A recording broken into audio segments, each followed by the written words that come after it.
What's up, Mark Bell's Proud Project fam?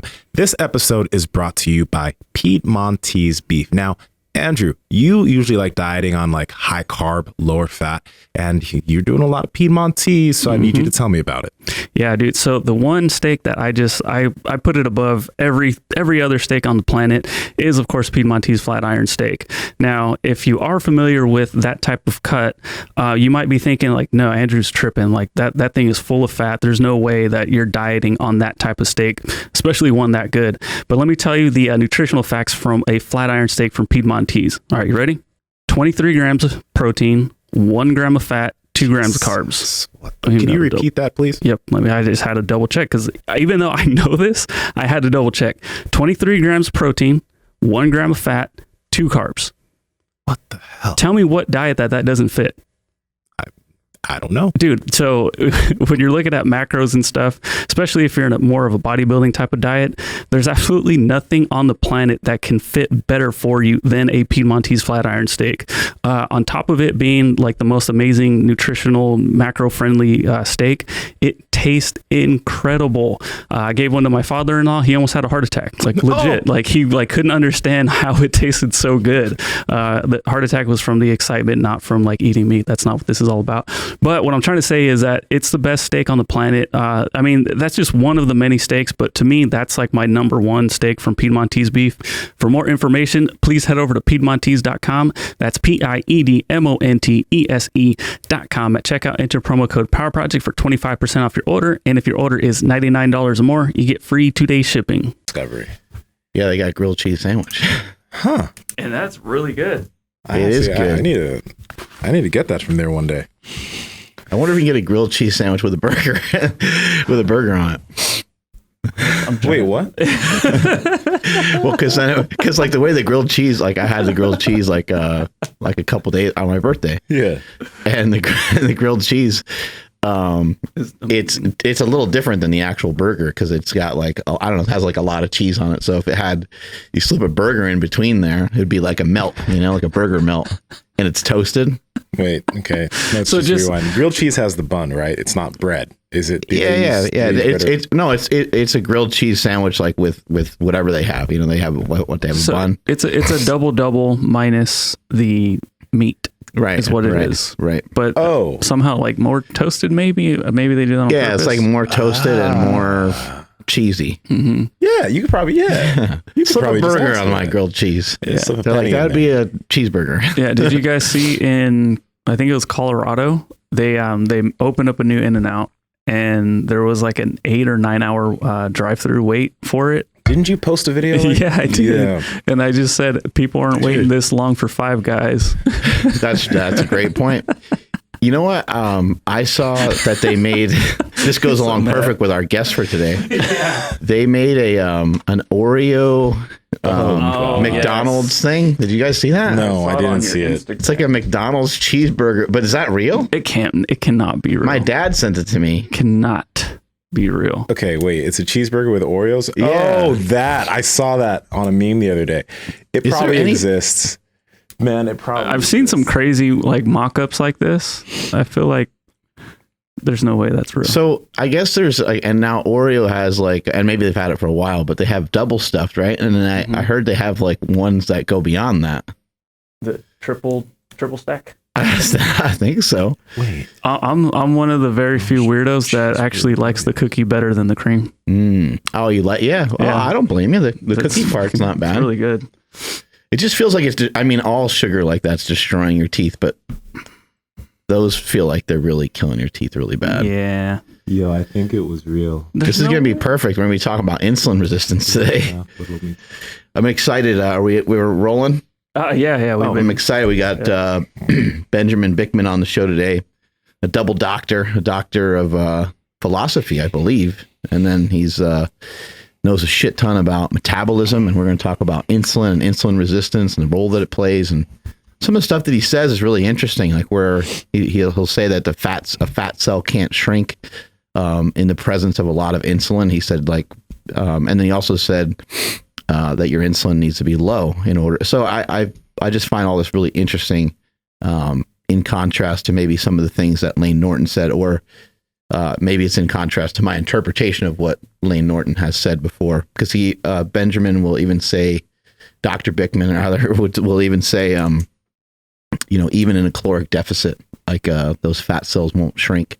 So I'm really interested to kind of hear his take on it. And I also too, like, is he speaking from like a lab perspective of like this cell is immersed in insulin, or is he speaking more practically? Because I would imagine that there would be a difference, So it'd be cool to see what's up with all this stuff. Oops. Yeah, it seems like he'd probably be an advocate of fasting, keto, low carb diets. 100%. Low processed sugar. So, you gonna get that Oreo cheeseburger or what? Did you just order some? No. I looked on Reddit. Sadly, it wasn't real. Oh, if it was, I would have really tried it. Man. Hey, we've invented a lot of things inside, this. I think we need to like have a day where we just, we've talked about it before, like Rogan gets high, we should get fat. Oh yeah, we should just bring a bunch of just like bad, horrible food in that's like just totally opposite of the things we talk about on the podcast. And we need to put it on a things that we find that like, I don't know, charcuterie board. Things that we find like completely like repulsive. Things that were like, this is so fat and so disgusting. Yo. But then each one of us would be like, I love that. Yo, we should do that. Like, I don't even know where I would start. How about we make a Cadbury egg omelet? You just heard Insuma's head. What is a Cadbury egg? I'm sorry. Cadbury, come on. Yo, I'm sorry, bro. Like, Cadbury egg. It's like a little chocolate egg, and then it has like nougat on the inside or something. I don't know what that shit is on the inside. Caramel and something. Ew. A Cadbury egg omelet? No, I know. I was kidding because it's just like, okay. I don't know. It's good. Is it like these? Yeah. Oh, You've seen these. Yeah. Yeah, I've seen those. I didn't know, man. All the names for these things, I just call that shit chocolate egg. Like, I always, well, it's got a name. The regular chocolate itself is supposed to be really, really good. Like around the holidays, I always say like, oh, I just eat the whites, so don't worry about it. Dude, and then Reese's Christmas trees are back. Those are really good. I don't know why the shapes this taste time better. of year sucks. I haven't had giving Christmas tree. People giving you fucking cookies and desserts and shit. It's tough. It's tough out there. What are we gonna do? I don't know. Just lose? It's bulk season. Kinda. It's when people look at the holidays, they usually say like, oh, just loosen up a little bit. Let yourself gain a little bit of weight. So let your hair down. None of us have any hair. Let your hair down. Let your belly out. We don't have hair. Oh, hair down, belly out. Oh, man, Cadbury eggs. What do you guys like better, Thanksgiving or Christmas? Yeah, you asked us a couple episodes ago, and I think I'm still the same. Christmas. Did I say Thanksgiving or Christmas? I'm not sure. I think Christmas. Yeah. Dude, there was one year, I don't know what the hell my parents got us, but my brother, Mike, was so excited that he peed his pants. Oh, shit. This one, he's like 20. No, I'm kidding. We were little kids, and my brother Chris was so pumped up that he peed his pants too. What the heck? And then I was laughing at both of them, and I peed my pants. It's okay. How old were you? Like, how old do you think you were? I was probably only like 4 or 3. Okay, I was probably like 3, this and sense. they were too old for whatever they were doing. Or maybe I was probably more like 2 or 3, and then in accordance to whatever else they would be. Was it like maybe an Atari or something? I don't know. Yeah, something like that. It couldn't have been a Nintendo. That was too long ago. No. So you said you had a picture of what? We have a picture, like where we're standing there, like hugging each other, and we have like this present in front of us, whatever the hell I don't even know what it was. Are your pants wet? Oh yeah. Oh yeah. I'm not sure if I'm in the picture or not, or if it's just my brothers. I can't remember, but I'm pretty sure all 3 of us. How did your parents like react to that? Like, what the heck's happening? My parents thought all that stuff was great. They thought that stuff was like so fun and funny. Like they just they loved it. My family is very like, I don't know, family oriented, and like everything was always about like kids and stuff. On Christmas, my grandfather would we go to my grandfather's on Christmas Eve, and my grandfather would like pretend that he caught something from Santa, and he would set something up on the roof. He tried to like trap him, and he'd like give him cookies and stuff, and then he'd like write notes like, "Hey, I had to use the bathroom," and there'd be toilet paper everywhere and stuff like that. And hope you guys don't mind me using the bathroom. I had to blow it up or something. Said something silly or whatever. But That's heck of funny. yeah, I remember like one time he had like a boot or something from Santa. One time he had like his underwear somehow randomly, and we all just thought that was the funniest thing ever. Shit like that. So I like Christmas a lot. It was like, for us, it was like a week-long thing, It was an onslaught of food, too. Mm-hmm. Did you guys ever believe in Santa? Like, hell yeah. Like, how long do you think, how old do you think you were when you found out that he wasn't Found real? out what? What are you getting at? But really. He's like, come on, guys. I think my brothers probably told me, Really told you? My brothers ruined everything. They're the worst. Yeah, I don't remember. I was probably pretty young, though. Yeah, just because He's not real. So just because my brother and sister are like 8 years older than me. Yeah. So like I don't know. I'm not saying like I had like I grew up fast or anything, but like I just kind of was like pretty mature for my age. Like when I was in like elementary school, like I already knew a lot of like that's probably why I still don't really like kids. It's just because like even when I was a kid, I didn't like kids because I was like, these kids aren't cool. Yeah. I don't know. When people say I don't like kids, I just find it such like a funny thing. I think it's great. Like as a parent, when I hear someone say it, I'm like, I hate kids. I'm like, hey, I'm in the same boat, man. I fucking hate them too. It's 100% different when it's a kid that like a nephew or whatever. Yeah. But like I don't know, like going to like Jasmine's school, like when the school was open. Yeah. Just seeing like kids running around, just like ugh, like, get away from me. Like, It's just, what the real issue though is it's not necessarily the kids, it's their parents a lot of times, that makes sense. Sometimes kids are just a little out of control because they're young, and they're immature. But like my kids, not that my kids can't be a pain in the ass, they certainly can be, and I'm sure many people have many opinions of them, but my kids were never like grabby and stuff, and like they wouldn't grab other people's shit. Like I remember I used to hate that. I'm like, what kid like reaches into my fucking fridge and like goes and grabs a bunch? Like if you're really little, that's different. But if you're like 9 or 10, and you're not like, hey, Mr. Bell, like can you, or just even ask, Jake, or even ask, whoever you're hanging out with. But like, yeah, they just like drink all our sodas and shit, and it's just like they're all over the place, and I'm like, what the fuck? And I don't want to be the old guy yelling at everybody. But I would say like, hey, if you guys need something, just let me know. I can. So a lot of times I would put stuff out for them, but then they drink one sip of like your Zevia soda or whatever, and then they leave it everywhere, and all the bottles of water everywhere and everything.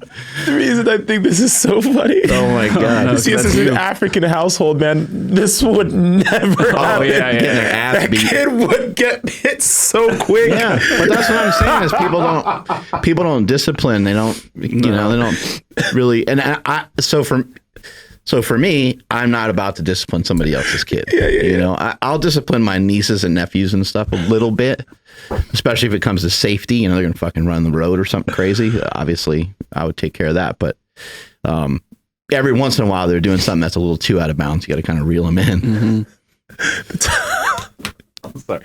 The type of discipline that like my uncle or like my family would have given me would be looked at like as like abuse, but it wasn't. But it's just so funny. Like Andrew, I think it's great. I think it's kind of cool. Like, they say it takes a village, right? It takes a lot of people, a lot of hands. And if you're doing something wrong and you're in somebody else's home, I think you need to learn what's right and wrong. There's one day my uncle popped me on the head. I'm like, Mom. She's like, what? He's like, my uncle popped me.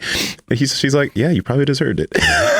I was doing something stupid. Like always. I was a stupid kid. I did a lot of stupid things. So it's just funny. He just smack you upside your head kind of thing? Like, yeah, that's like a pop. Yeah. I like it. A nice hard pop. Yeah. I remember Bart Kwan talking about that too in his household. Like he just like, he was like, I'd get punched in the stomach sometimes. I'm like, punched in the stomach? I'm like, rough. Are you fucking kidding me? Like, holy shit. He's like, not that hard though.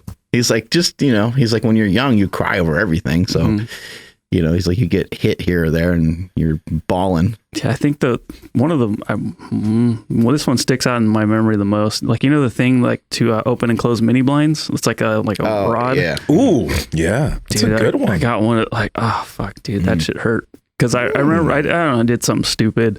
And then, my mom had it in her hand and she's like, I'm going to spank you. And I'm like, is that going to hurt? Whack. I'm like, fuck. Yep, it hurt. God damn it. Shouldn't have asked that dumbass question. You know what? Like, there's only a certain amount of people that will hear this and laugh, and other people will be like, oh my God.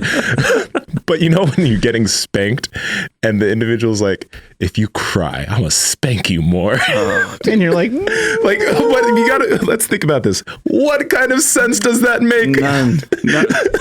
Or What about when you're crying like hysterically when you're a kid and you're just full breathe. of snot and you can't breathe? and then like the Hyperventilating. person won't let you, like, it's like, I just need a few minutes, man. I'm really upset. Oh God. or funny. stop crying or I'll give you a reason to cry. I'll give you something to really cry about. Yeah, I'm like, You're like, I already am really crying. These aren't fake tears I got going on. I don't like this ultimatum that you've presented me with. Give me another option. You know what's funny is, like, I think every parent gets in that position where they get really frustrated. But if you hear another parent, if you overhear another parent being really frustrated, like, that person's a fucking maniac. What is wrong with that dude? It's a little kid. You want to be like, dude, it's a little kid, man. What are you doing? Oh God. Get you to that breaking point. Golly. Anyway, we're going to be talking a lot about food today and diet and burning fat and insulin resistance, and we'll get it all explained to you because Benjamin Bikman is, I think, one of the best in the world at explaining it in a way that makes it simple, which we all need. One of the things I heard, an analogy I heard him talk about when he was asked a question about, like, eat less, move more. And we talked a little bit about that in our previous podcast, how that sometimes is, the message is quick and easy to say, but it's very difficult to do because people get really hungry. They get really, really freaking hungry. And you're trying to really manage hunger. I guess you're trying to gain control, if you could look at it that way. I think early podcasts for us, we had several podcasts where we talked about controlling your appetite, controlling your hunger, controlling some of those urges. So how do you exercise and how do you have a diet that is conducive towards losing weight, helps you head in that direction? Because we know that somewhere along the line, you're going to have to pull some energy out of the nutrients that you take in for the day in order to lose weight. But how do you do that and not be like fucking hungry? And I think the answer is to try to find kind of a happy medium between supplying yourself with good nutrition, good nutrients, and just not going, too overboard on the caloric deficit that you're in. And then also finding a diet that's full of foods that you like and enjoy. Here we go. Hey, boys, can you hear me? Absolutely. Yep. We got you. Great. Okay, let me just make sure Awesome. How's it going this morning? Hey, thanks. This will be fun. Yeah, we're super. I'm doing great. Thank you. Super excited to have you on the show today. I know you get, we're going to dive a ton, obviously, into nutrition and insulin and stuff. But what I'd like to know, starting off and just coming out of the gate here, what do you do in terms of exercise for yourself?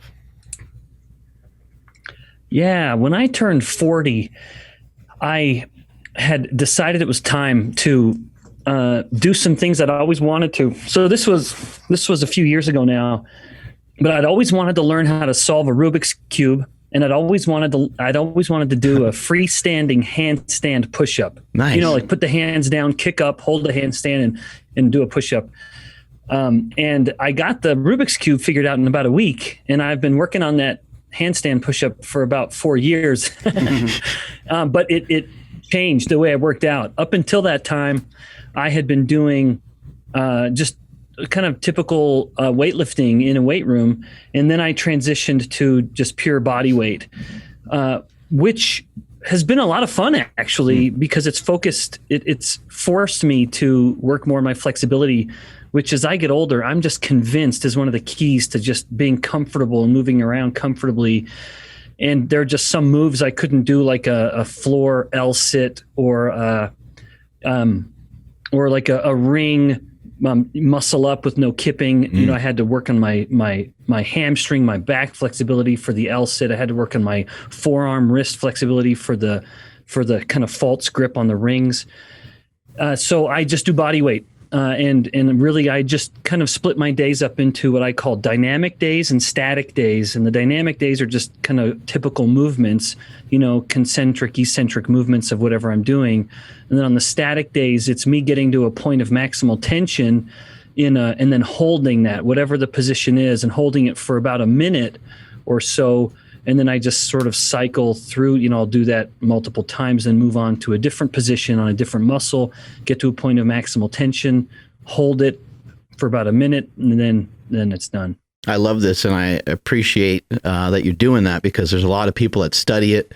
There's a lot of people that talk about it, but you don't always have people that study it, talk about it, and actually live it and do it. So I think that's to me, that's really important, you know, is to have people out there that are not only, you know, testing stuff in a lab, but also, you know, getting in the gym and doing some training. How important is training of any kind to the metabolism, and what is it kind of doing for us? I know you talk a lot about glucose and insulin resistance and that kind of thing. So how important is it for us to get in some sort of exercise? Yeah, it allows. It's tremendously important, and I'll contain my answer to strictly focus on insulin and metabolic health, but the benefits, of course, go far beyond that. And so anyone listening would know that I'm not attempting to answer this in as fully comprehensive way as I could. But with exercise, part of the magic is that you now have activated, if you will, an insulin independent mechanism of controlling glucose. So the muscle that we have is responsible for consuming up to, if not more than 80% of all the glucose when we've eaten a meal. So if someone goes and eats a hamburger and fries, you would see that their glucose levels would climb. And as the glucose starts to come back down, almost all of that drop in glucose in the blood is because the muscles have started pulling in that glucose. And insulin stimulates that glucose uptake in a typical setting of we're eating and we're just lounging around now after the meal. But in contrast, when you are physically active and you've engaged that contraction and relaxation of muscles, now the muscle fibers have an insulin independent mechanism to pull in the glucose. Basically, those same doors that would have only been opening when insulin would come and knock on them now open on their own, because the muscle is basically demanding it. It's essentially telling the body, my need for energy right now is so great that I'm not going to wait for insulin to tell me to pull in that glucose. I'm just going to do it. But part of so that's a benefit there. You are lowering your glucose, and that means insulin can come down. And keeping insulin low is the key to maintaining insulin sensitivity and reducing the risk of all the diseases that come with insulin resistance.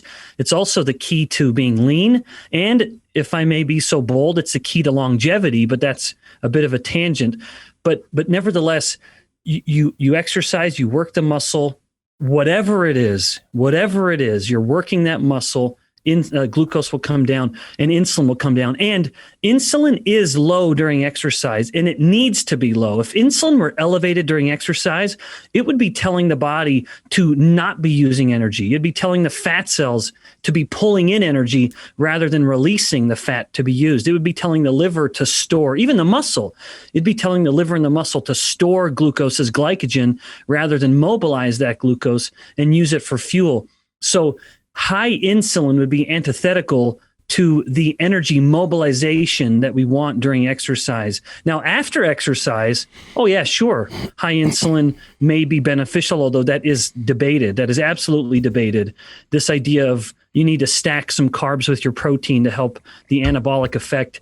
In fact, the evidence challenges that idea, but I'm getting ahead of myself. Nevertheless, during exercise, you are mobilizing energy, and that means insulin must be low. And so the fact that the muscle has a way of getting that glucose in this state of high energy demand and low insulin just sort of is a testament to how clever the body is designed.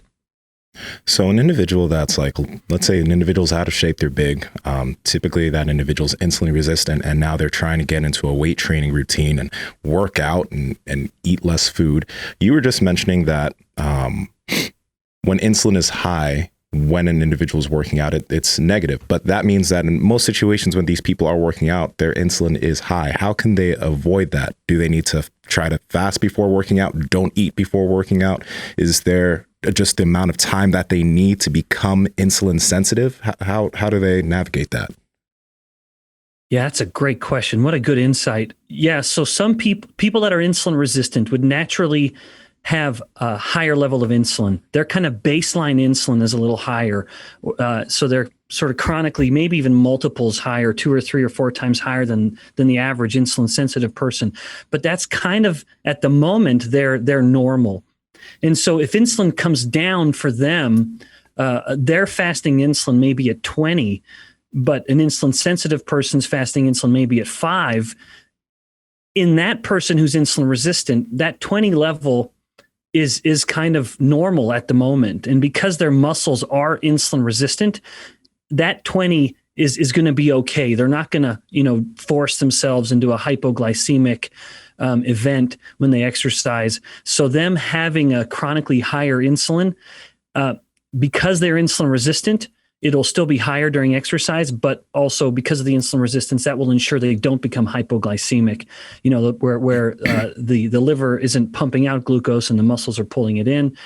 All of that is compromised in a way that kind of maintains homeostasis, if you will. However, over time, in the wake of that exercise session, they've become a little more insulin sensitive. They do it again, they become a little more insulin sensitive. And so slowly, actually not so slowly in some instances, it can be profoundly quick within just, weeks. In fact, their insulin will start to come down. Now, importantly, as we are kind of converging these topics with insulin sensitivity and exercise, a study in humans found that when you took insulin resistant people and they exercised, if they finished their exercise with a carbohydrate-rich insulin spiking meal, they mitigated the insulin sensitizing effects of the exercise session.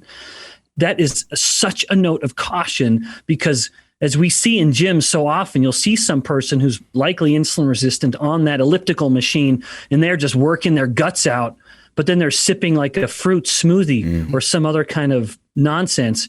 Unfortunately, or the first thing they do is go start chugging Gatorade because they drank the Kool-Aid, so to speak, and they think it's going to help them. No.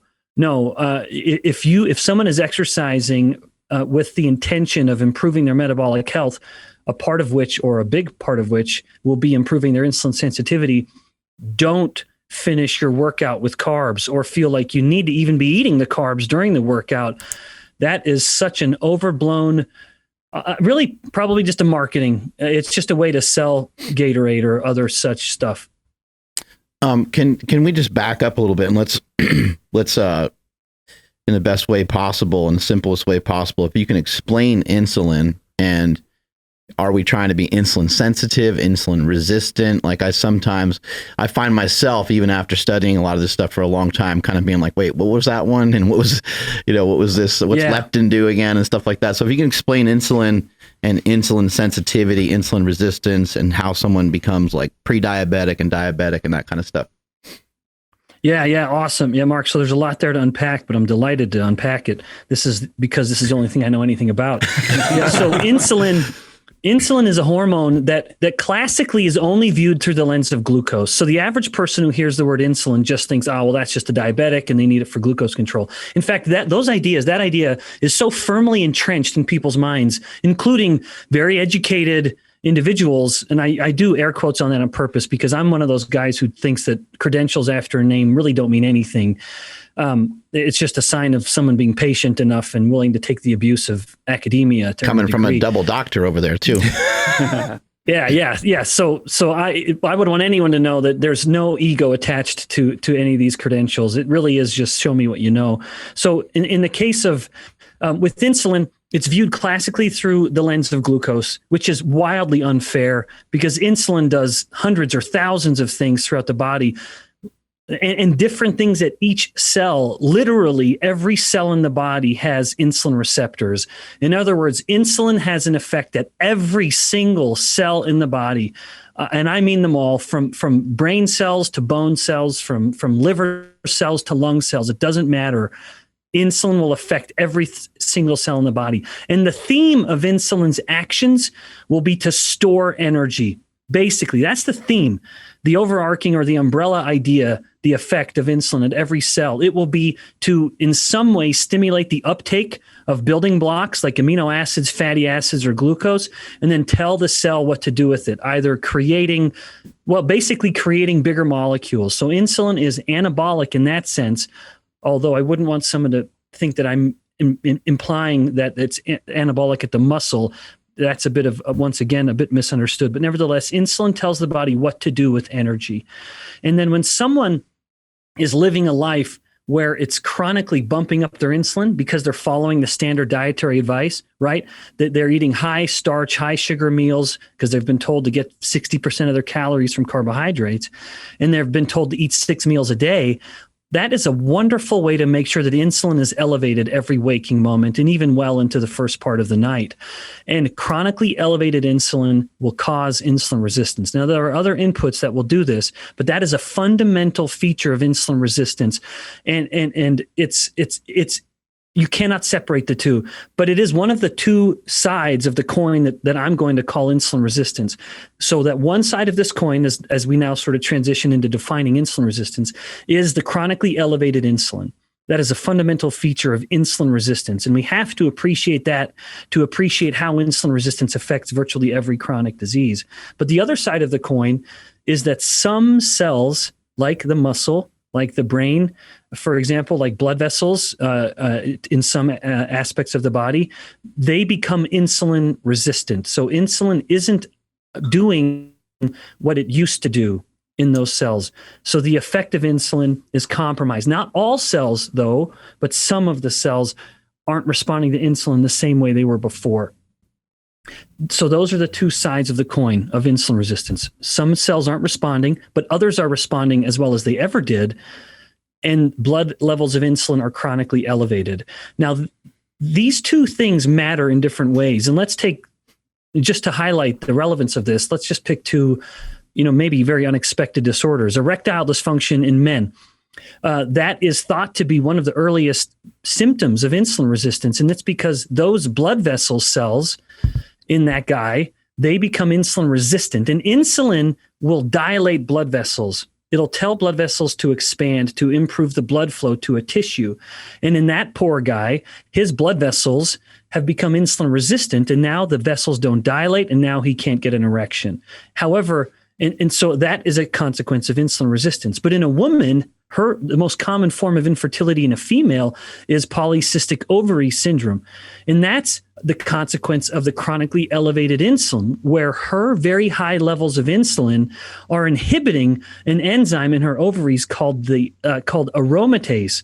And you guys have probably heard of this. So aromatase is an enzyme that converts testosterone into the estrogens, because it's a little known fact that all estrogens were once testosterone. And so if a guy is, for example, bumping his testosterone up through exogenous steroid use, he will sometimes take aromatase inhibitors to make sure that that testosterone isn't getting converted into too much estrogens, and then he's getting consequences of too much estrogens, which no guy wants.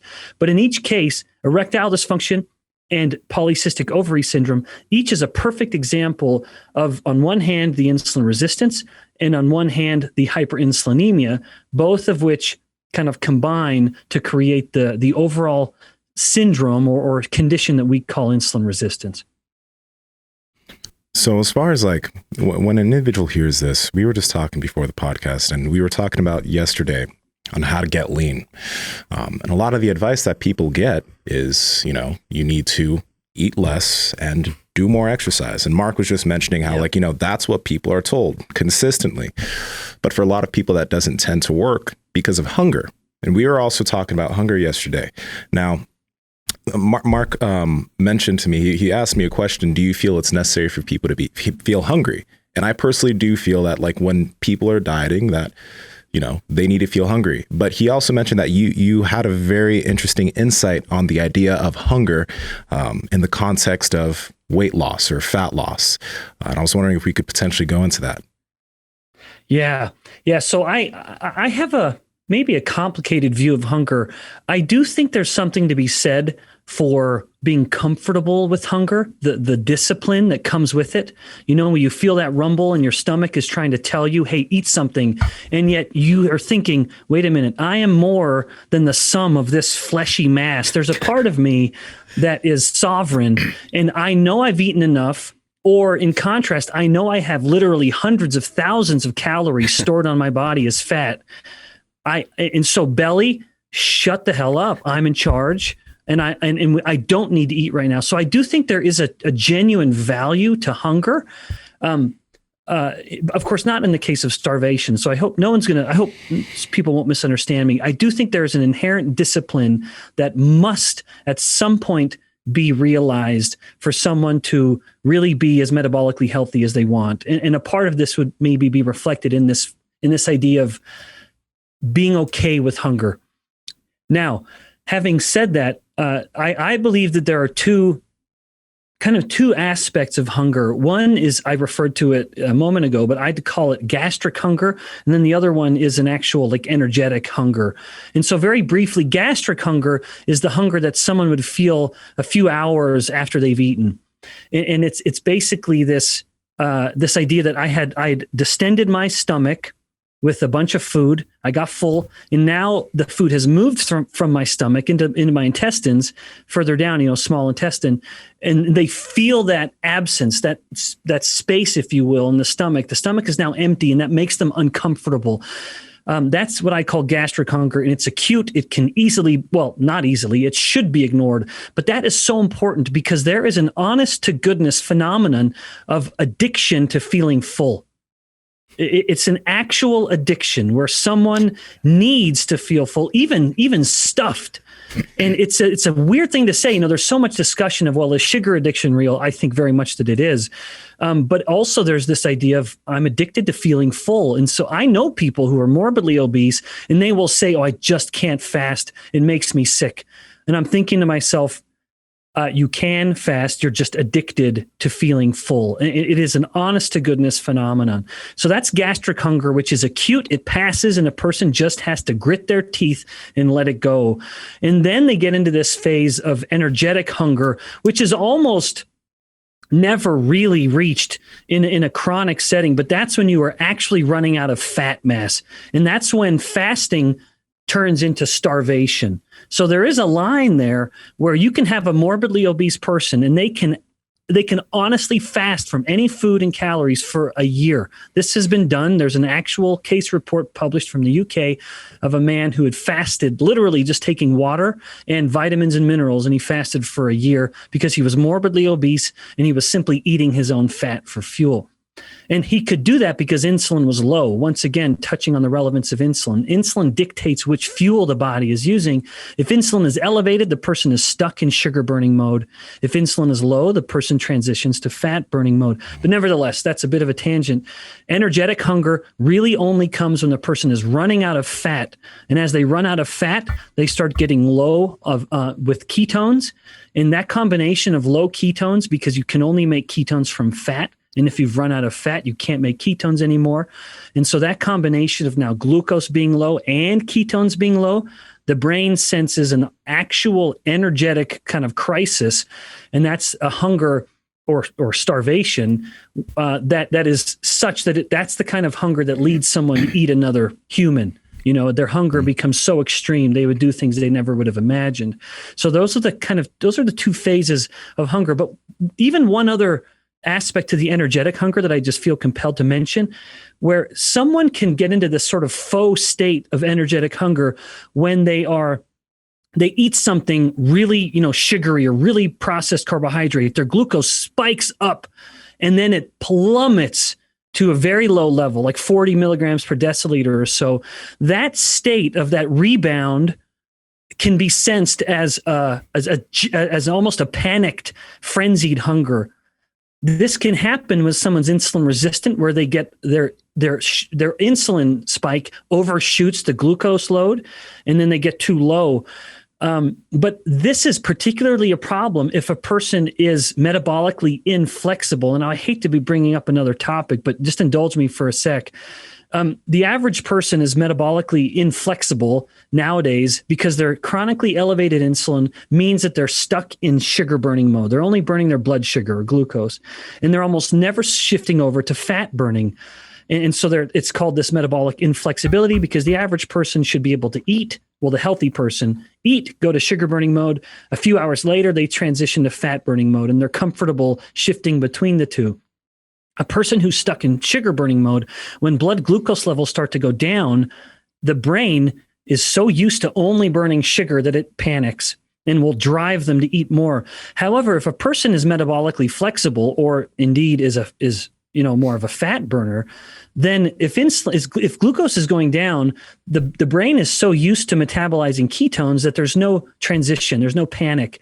That if glucose is low, the brain doesn't mind a bit, and it continues as normal, burning ketones perfectly fine, and doesn't stimulate the person to want to ravenously eat another 10 handfuls of jelly beans. What does some of your research show in terms of just like if you have control over your diet and you don't overeat, can we avoid most of these things? Or is this like strictly kind of a carbohydrate driven phenomenon of getting like insulin resistance and some of these metabolic diseases? Yeah. I don't want to just say it's a carbohydrate problem. I do think that wouldn't be fair to carbohydrates. Because there are other inputs into causing insulin resistance and the subsequent problems, like stress, as someone is living a life of chronically elevated cortisol. And that could even be something maybe relevant to your audience, even overtraining.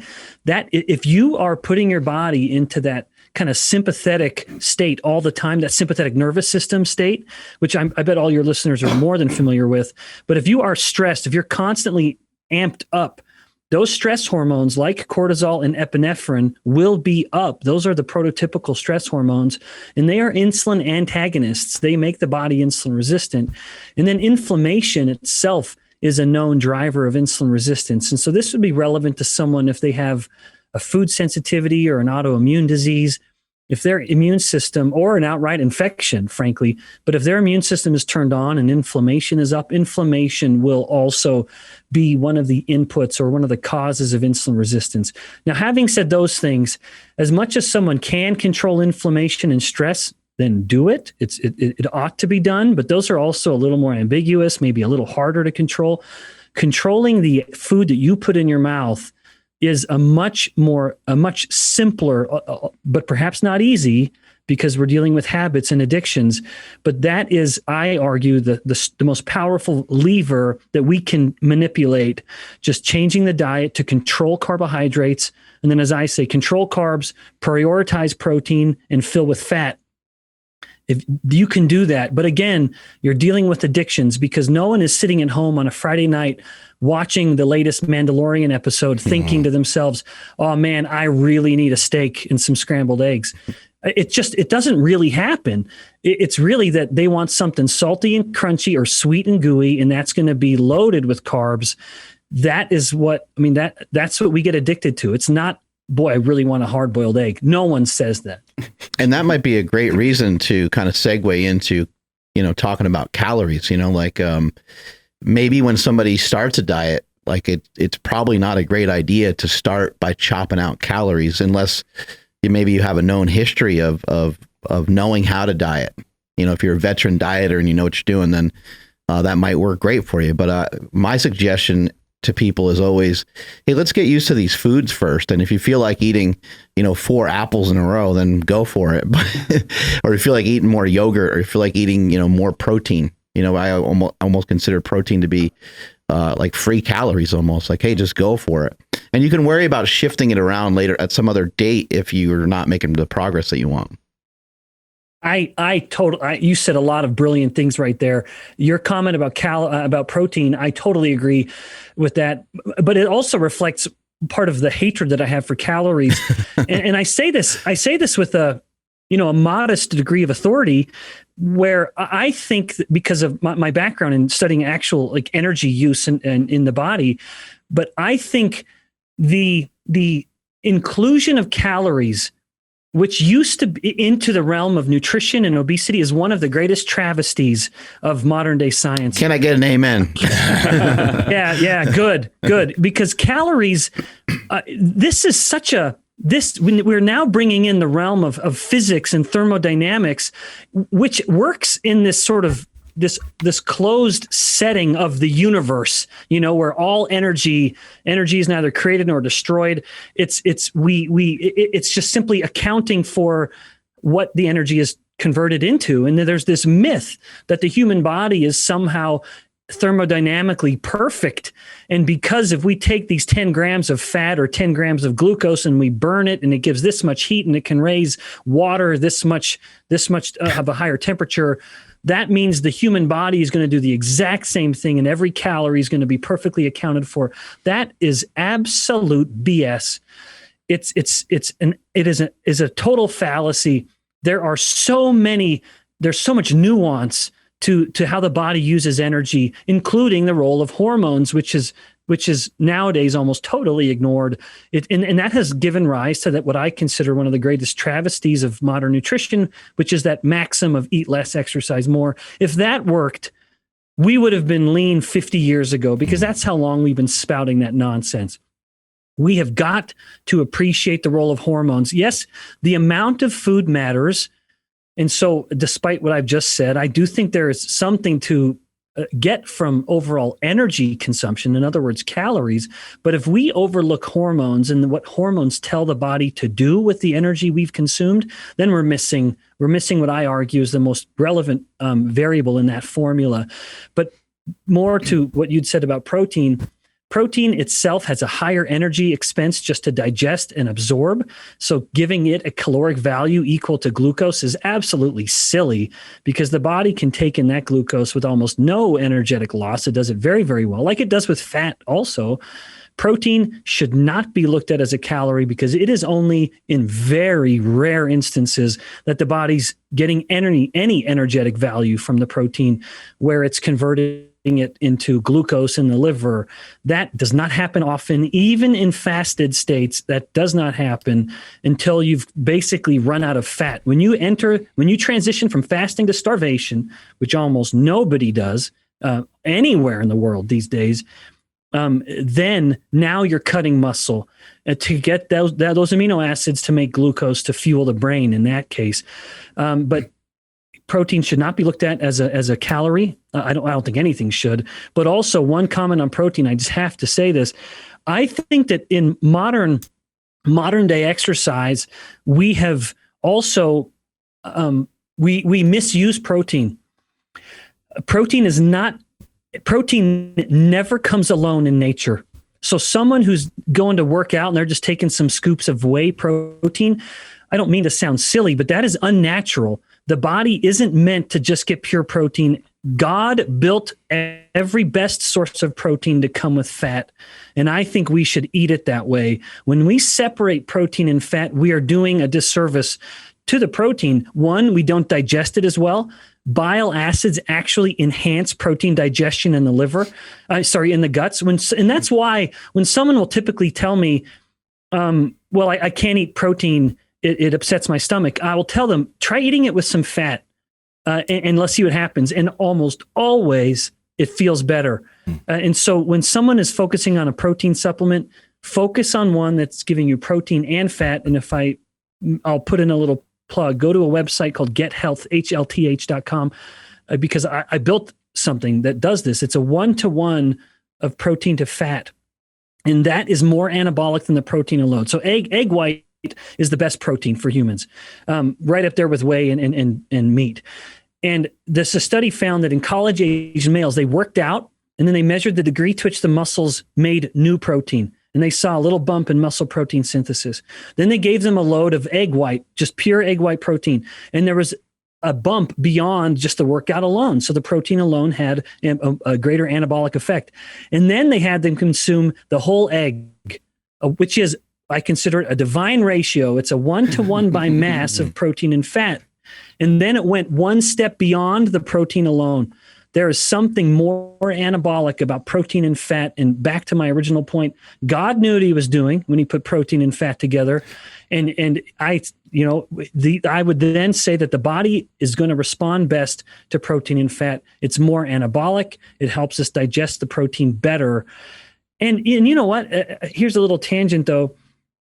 The best proteins come with fat because the best proteins are animal sources. Anyone who's trying to get their protein from plants, you are getting a lot of stuff you don't want. You're getting an inferior source of protein by any metric, but also second, you're getting things you don't want. When you take like a pea and you're trying to get a serving of protein from 1,000 peas because peas are so protein deficient, you get the protein, but in the process, you end up getting things that you don't want.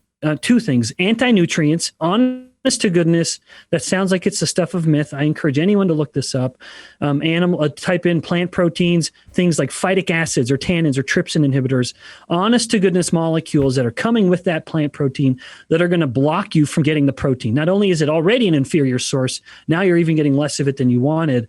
And then second, when you enrich a plant to that degree, one of the other things you get is the minerals that plant has been pulling in from the soil, and you can get potentially unhealthy levels of lead and arsenic, these heavy metals. You don't want that stuff. So that's my little plug. Don't get your protein from plants. It's unnatural. And again, I hate to say that because people will think I'm kind of some hippie, but humans, our ancestors would have never attempted to get plants from proteins. It is laughable. It is absolutely laughable to think anything otherwise. And I would laugh in anyone's face who would attempt to defend that position. So much to unpack there, Doctor, but amazing information. So thank you so much. But one thing that I have a question on is when I hear somebody say, and Mark's brought this up before in the past, especially with the protein not really counting towards your caloric values, but counting calories and doing all that stuff is confusing enough already. But if we're going to say that it is a fallacy, the way you said it, what metric can people use in order to, make sure they're not overindulging or they're not gaining too much energy in their diet every day? Yeah, that's a great question. Yes. I hate counting anything. I think that when we put someone on a diet where they have to be counting and keeping the books, I think we set them up to eventually fail. But I would say if a person wants to count anything, depending on where they're starting, I would say count your carbs or count your protein, depending on where they're coming at this. If we were talking about an overweight type 2 diabetic, I would say count your grams of carbs first. That would be the first kind of rule I mentioned, which is control carbs. And I would say you want to keep that, depending on where they're starting, maybe you would say for the first phase, keep your carbs at 100 grams per day, which is very doable. And then we start to scale it down as they get more and more used to it. So that would be one way to count something. And I appreciate that some people do want a target. So I can see the value in that, although I'm not one of those guys. But if we were looking at someone who's already lean and now they are trying to improve physical performance, I'd say, don't worry about counting the carbs. You count your grams of protein. In that case, focus on the protein and make sure it's these animal source proteins. Be liberal with the fat. One, let the fat stay. Never drop those yolks into the trash can. Keep those yolks with that egg white. But moreover, liberally add fat to whatever protein you're eating, especially if it's something like chicken, which we never used to eat. That sounds silly to say, but look at meat consumption 100 years ago in the U.S. We didn't eat chickens. We kept them for the eggs. And now it's only our fear of red meat that has led to this obsession with chicken. But if you're eating something very, very lean like chicken, I would strongly suggest add some fat to that. It'll help that protein from the chicken work better. That was Andrew who asked that, right? Yeah. So my thought on that would be if you need to count something, I just don't think there's a real value in counting calories. It leads to this, I think, more of a disordered eating and an obsession with trying to, and a fallacy that we understand what our inherent metabolic rate is first of all, which changes very much. And second, how insulin and other hormones will directly impact metabolic rate. And indeed it does. If insulin's up, metabolic rate slows. If insulin's down, metabolic rate accelerates, even to the difference of about 300 calories per day. So, that's a pretty meaningful difference. That's a stair stepper for an hour or something else. I think maybe where you're coming from, and you can correct me if I'm wrong, is that you're just more into food choices than really counting the calories. Make excellent food choices, make good food choices, eat whole natural foods as much as possible. And those things are just very difficult to get fat off of. I mean, I guess you could do it. If you were on some sort of, you're on some sort of mission, maybe. If we took someone who decided like they were going to go full on carnivore, zero carb, I honestly don't know whether it would be possible for them to get fat from that. I really don't. I would want anyone to know who's listening to this. I'm speculating. I would think that combination of just pure protein and fat would make it impossible. And if the person were eating 6,000 calories a day, their metabolic rate would be higher. Because I don't believe that calories are a myth. I don't mean to imply that. I just think our attempts to encompass this thermodynamic principle into a biological organism is silly. It's a exercise in futility. But their metabolic rate would be higher. They'd be producing ketones at a higher rate. And when you produce ketones, some of that it opens up this new door of reconciling calories. We typically say that energy, you have to store it or burn it, which is, you have to exercise more, in other words, to burn more. But when you're producing ketones, you've introduced a third option here, which is wasting, because when someone's in ketosis, they are breathing and urinating out ketones. And those are honest to goodness energetic molecules that have the same caloric value as almost a molecule of glucose. And the person is just emitting this energy, if you will, this burned energy, because a ketone is a product of basically burning fat. And the body gets into such a high rate of fat burning that it's burning more fat than it needs, but it can't stop burning the fat because insulin is low. So there's no check on it. And so the body's burning more fat than it needs, if you will. And now it starts pumping and making ketones, which is a very viable fuel for the body. Every cell with mitochondria will greedily use ketones for fuel. But then we start losing that energy. We're wasting it into the environment. And one last comment, one relevant to my own research. We published this just earlier this year. Work we did in my lab just across the hall here. When someone is in ketosis, the metabolic rate in their fat cells actually increases by about 2 or 3 times. And that's because of a phenomenon known as mitochondrial uncoupling. Basically, the ketones are making the mitochondria in the fat cells, but not the muscle cells. For all us meatheads, and I'll even include myself in that, I want my muscles to be very efficient, but I don't want my fat cells to be efficient, because if my fat cells are less efficient, now they're using energy for no good reason. They're just wasting energy, even burning through their own fat, for example. So there are these metabolic advantages, if you will, that can come from keeping insulin low. And so this idea, could you get fat if you're eating 6,000 calories a day of steak and eggs? I actually don't think you could. So with all this being said, it kind of just seems like typically an insulin resistant individual is, overweight and out of shape. That seems to be what most of them are. Now, in terms of diet strategies, it seems as if that person were to do a very low carbohydrate or a ketogenic diet, along with maybe some time restricted feeding, that would be one of the best strategies to get them down to a place where now they're insulin sensitive. And when an individual is now insulin sensitive, they can then tolerate more carbohydrates if they want to in their diet. They can then potentially have a better response if they were to, because the whole idea of counting calories, one of the big reasons why I think a lot of people fight for that is people see results from that. But people I think that see the best results from that are people that are already in shape. And the reason that they probably get better results from that is because, well, their body's acting in a way that it's a more, you can it's more cooperative, let's say. Like you can count calories, and since your body's doing what it's supposed to do, you can kind of see what's going to happen. I agree with what you're saying. I think you get what I'm trying to say? Yeah, there's a word I'm trying to. I can't. Well, you have to be healthy in order to really lose weight efficiently and to be able to keep it off. And so I think that people think they're going to lose weight and get healthy from losing weight, but you need to be healthy first in order for your body to really work the way that it needs to, as you were talking about the hormones and that kind of stuff. Yeah. So like counting calories and that type of stuff, when you are already healthier, what's the fucking word I'm looking for? There's, I'll find it later. But what I want to get at here is, does that seem to be like what the best strategy is in terms of dropping weight, starting with a low carb keto type diet, and then you'll have a little bit more flexibility when you are leaner and more insulin sensitive? Yeah, right. Yep. In fact, there's a study that took people and split them up into two groups, although they were both overweight.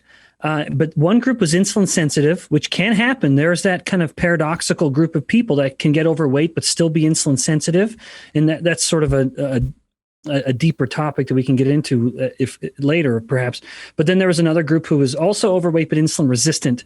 They put them both the group, and then they split them up again into two diet: low fat and low carb. And on the low fat diet, the insulin sensitive group did just fine. The insulin resistant group did not. That when they put them both on a low carb diet, they both did good. And so there was this departure in how the body was responding. So I also, lest anyone accuse me of being too narrow-minded, I very much believe that if there can be multiple effective diets for someone, and almost anything someone does to deviate from the standard diet. And people always want to say the standard American diet, but I've been to dozens of countries giving talks on this. And if it's not the standard American diet, it's the global diet. So the current global diet, almost anything someone does to depart from the standard global diet is going to be good. Even if it is, heaven forbid, a low-fat, plant-based diet, which I'm morally opposed to, even ethically opposed to, and certainly scientifically opposed to, you're going to be better than you were before. But of course, you will die. I mean, if someone's vegan, they will die eventually. From Why ethically deficiencies? Why ethically opposed to? Can you explain that? Yeah, of course. It's because the myth of, and this is a delicate topic because I know some people who are vegetarian feel so extremely strong about this, but I would hope that they would allow me to speak as objectively as I can and even appreciate the data. There was a study from Australia that quantified the number of animal lives lost due to ranching versus large-scale farming, which a vegan must rely on if they want to get their soybeans or their pea protein or their kale or whatever. That's coming from large scale farming. Even if it's organic, when you come in and you clear a land of what it was natively growing and now you're farming that land, you are killing you're killing multiples more animals than ranching kills. And that's these, ground nesting birds, ground squirrels, rabbits, et cetera, and many, many more, as opposed to, the cattle or the chickens, for example, that are getting slaughtered to feed people who acknowledge that humans are indeed omnivores and don't try to kid themselves into thinking there's something they aren't. Also, so that's what I mean. There's that ethical kind of myth that comes with vegetarianism that I think anyone who adopts vegetarianism, if they're doing it because of this kind of big-hearted, and I do mean that as a complimentary term, sort of love of animals and this reluctance to want to hurt animals, I'm afraid there's no way around it. And it is one of those harsh realities of life on this planet. Something must die for something else to live. There is no getting around that in any way. Every organism that is alive is alive because of something having died for it. And to some that creates a moral dilemma that they cannot get out of. To me, I believe it's something actually quite beautiful. And I think there's a lesson to be learned. I'm a very religious person also, but I think we see this in the physical realm, like as I just stated, and even in this sort of spiritual religious realm. It's a beautiful sentiment that I'm alive because something died. And so we don't kid ourselves. We're not a child. We acknowledge that. But I also think it can change the way we look at food, whether it is a plant. Is someone eating an apple? They'll think, well, I didn't kill this. Yes, you did. You've damned that apple tree by it not being able to plant its seeds in the ground. You do not allow it to propagate itself. And every living thing wants offspring. It is an inherent part of evolution. Organisms compete to have enough energy to reproduce. So nevertheless, back to my point, when we eat food, in my home and with my darling wife and my naughty little children, when we eat food and we'll have a blessing over the food, which we do every time, it's not, it really is just to express a genuine gratitude, not only to God for everything we have, but also a gratitude that if we're eating hamburgers, we're grateful for the life that was given. Even if it is a plant, you have killed that plant, unless someone only eats what's been dropped into the ground. But even then, by taking those seeds away from the ground, you have prevented that plant from doing what it wanted to do, which is propagate itself, to have offspring. Something must die for something to live. That is a beautiful sentiment, but it also, in some people's minds, creates a moral dilemma.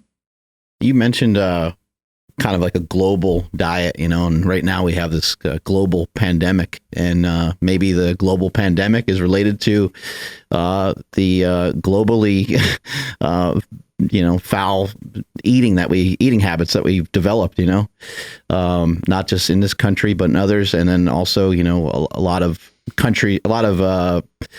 places from America ending up in other spots like McDonald's and KFC and all that kind of stuff, infiltrating a lot of these other countries and making them fat as well.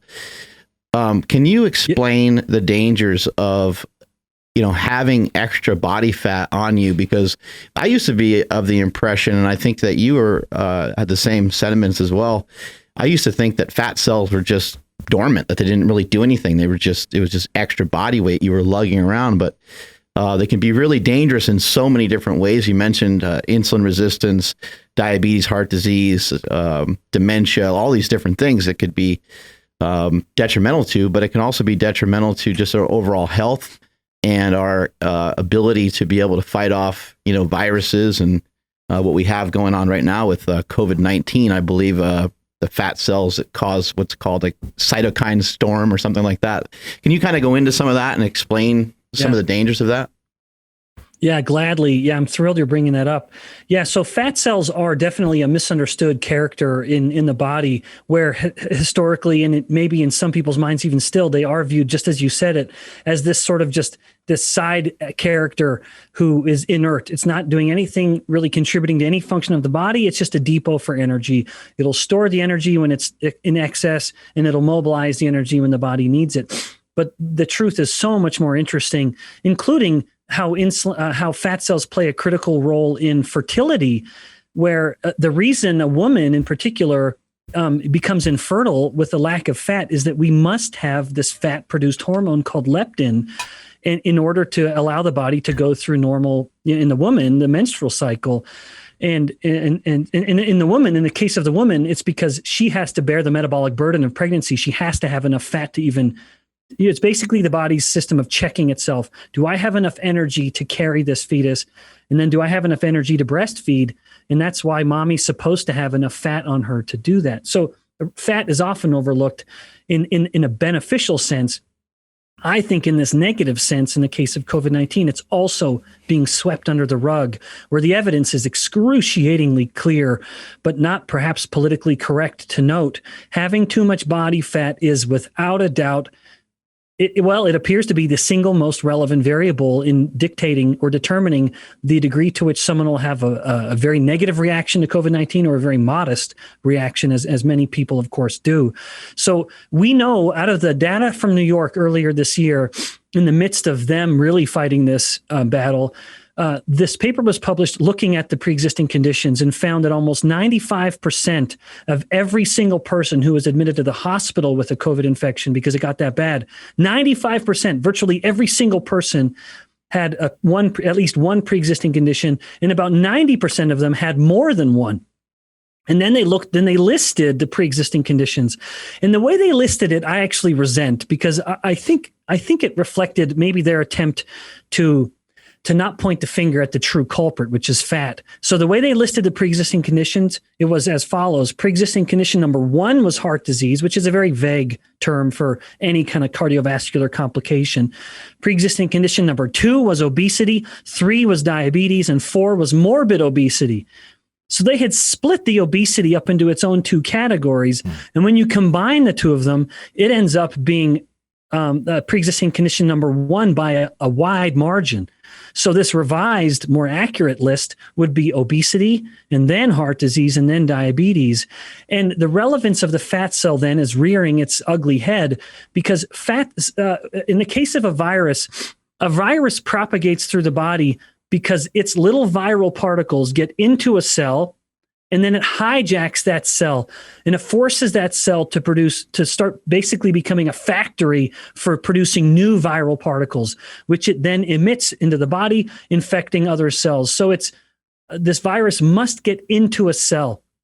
Unlike a bacteria, which is its own cell, and it doesn't need to get into another cell. A virus needs to get into a cell, then it hijacks it. The way COVID-19 is thought to get into a cell is through this little doorway called the ACE2 receptor. It basically acts as this usher where it will bind the COVID virus particle and then bring it into the cell. Fat cells are among the highest expressing cells for this little COVID-19 doorway. And so fat cells are ready to pull in the COVID-19 virus and then allow it to start propagating and spreading throughout the body. And then also, to your point, Mark, about the cytokine storm, part of the lethality of COVID-19 is the stroke that a person can have.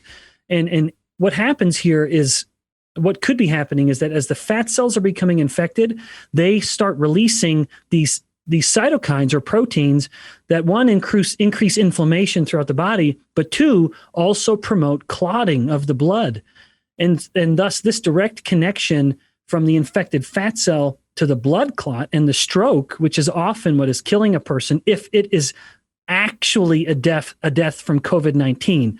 And I do say that with an exclamation mark, because I think many medical practitioners are very loose with what they're calling a COVID-19 death. And that's maybe more of a political debate that I don't want to get into. But if it is honestly a death from COVID-19, much of that is stroke induced. And part of that could be because the infected fat cell is producing these cytokines that induce blood clotting. So at the end of it all, the more we are trying to be polite and not want to bring up fat, the more we're doing the average person a disservice. Because my views on COVID-19, although we have to admit these vaccines truly have been produced in a shockingly effective rate. It is really a testament to science, what they've been able to do. But we will never eradicate this virus. We do not have a good history of eradicating viruses on the world. It is now a permanent fixture of this planet, I believe firmly. And thus, I believe everyone will get infected at some point. Do what you can. I mean, sure, social distance to whatever degree that will help. Sure, do that. But acknowledge that regardless, you're going to get it anyway, because most people who get it are social distancing, are wearing a mask. So these interventions may be helpful, but they are not perfect. They may be helpful. So assume you're going to get it at some point. Shore up your own defenses. Take that initiative to take care of yourself and your family, and frankly, cut some fat. And an easy way to do that is just to keep that insulin low, control your carbs, focus on protein and fat. So for individuals that are actually, you know what, I have a cool question. And this may seem just like a dumb question, but is it possible for an individual that seems to be in shape, that looks good, is it possible for them to be insulin resistant? Yeah, what a great question. Yeah, so there's a study on this. Yes, absolutely, no question, that can happen. And in fact, it happens it's almost selective across certain ethnicities. So I'll elaborate. I did my postdoctoral fellowship in a beautiful tropical country in Southeast Asia called Singapore. It's just a jewel of Southeast Asia. Love it there. One of my little kids was born there. It's kind of a second home if I were wealthy enough to go there more often. But they were interested. The Singapore government was interested in recruiting scientists from all over the world, including a guy like me, because they were interested in part to understand the discrepancy that certain ethnicities have with regards to diabetes.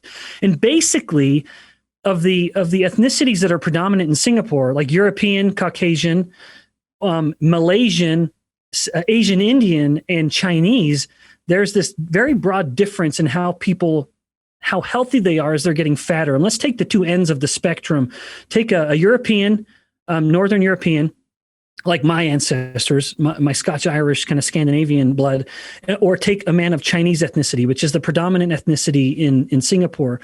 And if they both start getting fat at an equal rate, the Chinese guy starts to suffer from this much, much sooner than the Caucasian European dude will. Even though they've both gained the same amount of fat, the Chinese guy now is going to have hypertension and diabetes, and the Caucasian guy is just as fat as he is, and he's kind of doing relatively fine. They both may look terrible in their Speedos, but the Caucasian guy feels better. His health outcomes are better. And so I joke, but there's an ounce of truth to this. If you want to be really fat, then there's a benefit to being a Northern European Caucasian. You can be fatter and be healthier, paradoxically. Whereas in this Chinese guy, he's putting more and more of his fat in his visceral space. So the fat surrounding his internal organs, whereas the Caucasian guy is putting relatively more of his fat in his subcutaneous fat. And there's this kind of differing effect across all ethnicities. And even, of course, within ethnicities, it's not like each ethnicity is a very homogenous group. I'm not saying that at all. Even within ethnicities, we can have a wide degree of variety in this overall where the body stores fat kind of phenotype or phenomenon. But where we store fat matters. And in some ethnicities like Chinese or Mexican ethnicities, they store it more in their visceral space surrounding the internal organs, which is more pathogenic. It's more actually inflammatory than fat that is stored in the subcutaneous space or the fat right beneath the skin. So another joke that I tell my students, if you can pinch it and jiggle it, it's actually generally going to be a healthier fat, as much as we curse it. But also, in the case of earlier, I'd mentioned a situation called polycystic ovary syndrome. Someone listening to this, maybe even a woman or a guy, and his wife, he's thinking of his wife, and they would be thinking, well, this person isn't insulin resistant. I'm not insulin resistant. I'm lean. Even lean women with polycystic ovary syndrome, if you quantify the insulin resistance of their fat cells, they are significantly more insulin resistant than a woman who is just as lean as she is, but doesn't have polycystic ovary syndrome. So not all people fit this kind of stereotypical body that we think of when we think of insulin resistance, like, for example, a little overweight or more than a little overweight. Some people can appear to be normal weight and yet be fatter than their body wants to be. And that's a bit of that there's a fine line there, but it's this idea of a personal fat threshold that some bodies, like a Chinese guy's body, is just not built to be fat, as opposed to a Northern European. My Scandinavian ancestors, where generation after generation were living in very cold, frigid climates. Maybe they were supposed to be fatter and supposed to have more of that fat in their subcutaneous space, because that would be an honest to goodness insulation. For example, but again, within ethnicities, you have tremendous variety. It's because no one ethnicity is clean. It's just, I'm just Swedish. I'm 100% Swedish. There's always this variety that comes in any ethnicity. But nevertheless, there's general classifications that can fit in with this. And it really is a matter of where are you storing fat and what is your unique threshold for storing fat. And some people will have a higher threshold. Some people will have a lower threshold. And some people are kind of like internally fat, if that makes any sense. Like their blood work and their readings, and like it could be hereditary, it could be environmental. Maybe they don't sleep well, but maybe they're a triathlete, but they also drink a lot and have a couple of things in their day that aren't healthy practices. Yeah, that's right. Yeah, well said. So that's this kind of idea, like they're thin on the outside, but if you really start digging in to their blood work, et cetera, they don't kind of fit the profile. And in contrast, although this is a loaded topic, you do have this class of people that can be fatter and not be as unhealthy as you'd think. That's how I'll say that, because if you're very overweight, that is not healthy. But you could have someone who's overweight and yet their blood work looks surprisingly normal. And that really is a matter of how you're storing fat.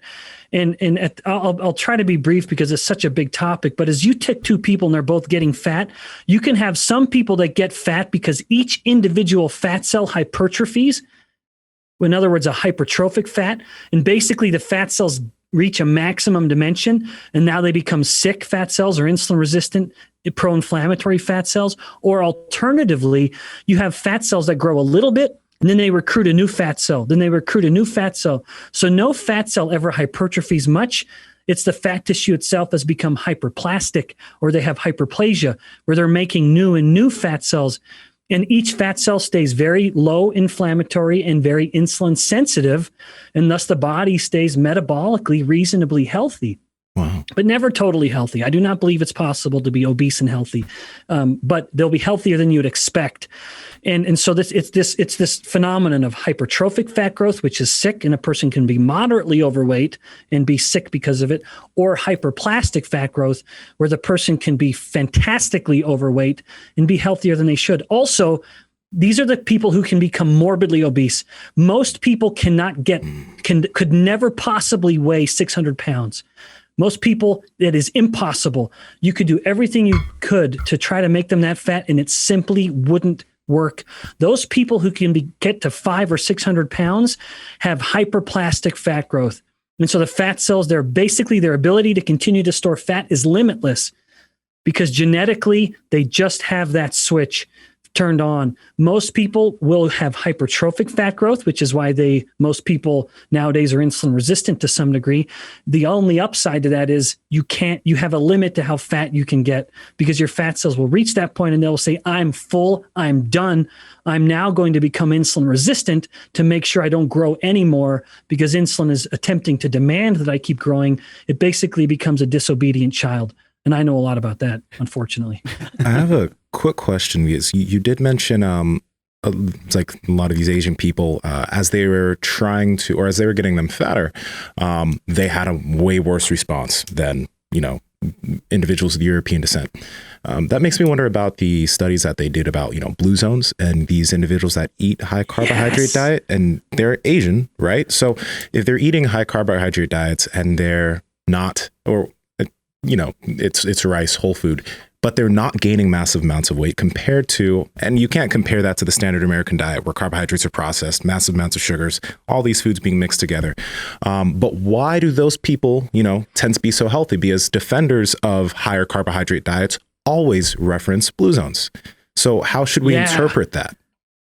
I wish I could cite the specific article that highlighted this, but just recently, within the past few months, there was an article published that discussed perhaps some of the myth of blue zones, which is partly that they happen to be in relatively rural and poor areas. And so what this author was pointing out, it was that many of these people who are centenarians, in fact, were 80-year-olds who had been lying on their records to basically get government benefits earlier, or their own records in this poor little area were so poorly kept that you actually didn't have birth certificates for many of these people. And so these blue zones may in fact be myths. And it's just based on poor record keeping and poor, politics or local politics. So I'll just put that out there as something for someone to chew on. But what I find intriguing is that when people are invoking blue zones, they overlook one stark paradox, and that is Hong Kong. To my knowledge, Hong Kong is the longest lived group of people. I think they have the highest life expectancy. And I say it's a paradox because they also have, I think, the first or second, Argentina might be number one, but Hong Kong, I think, is in the top two of consuming the most meat per capita. Oh, wow. A lot of pork, when it right? comes to, Yeah, exactly. Yeah, even in a lot of in like Okinawa, where they were citing that as a blue zone, I think they're like the highest consumers of pork in all of Japan. So I think when the problem with blue zones is it could be bad record keeping, but also the nature by which they're trying to account for all this is always subject to suspicion, which is epidemiology. They just go into an area and they say, answer these surveys about what you eat. And that is so rife with problems. Trying to expect someone to account for what they were eating over the past month or whatever, that's problematic. Also, or reflective of just how problematic that can be. The entire diet heart hypothesis that was born decades ago, this idea that you eat saturated fat and it will kill you from heart disease, it was based on studies from Greece. Tragically, when they were doing these studies to try to see what these Greeks were eating in order to try to account for why they were living longer or having low rates of heart disease, they had these questionnaires performed during Lent, and they knew they were doing it. This is documented.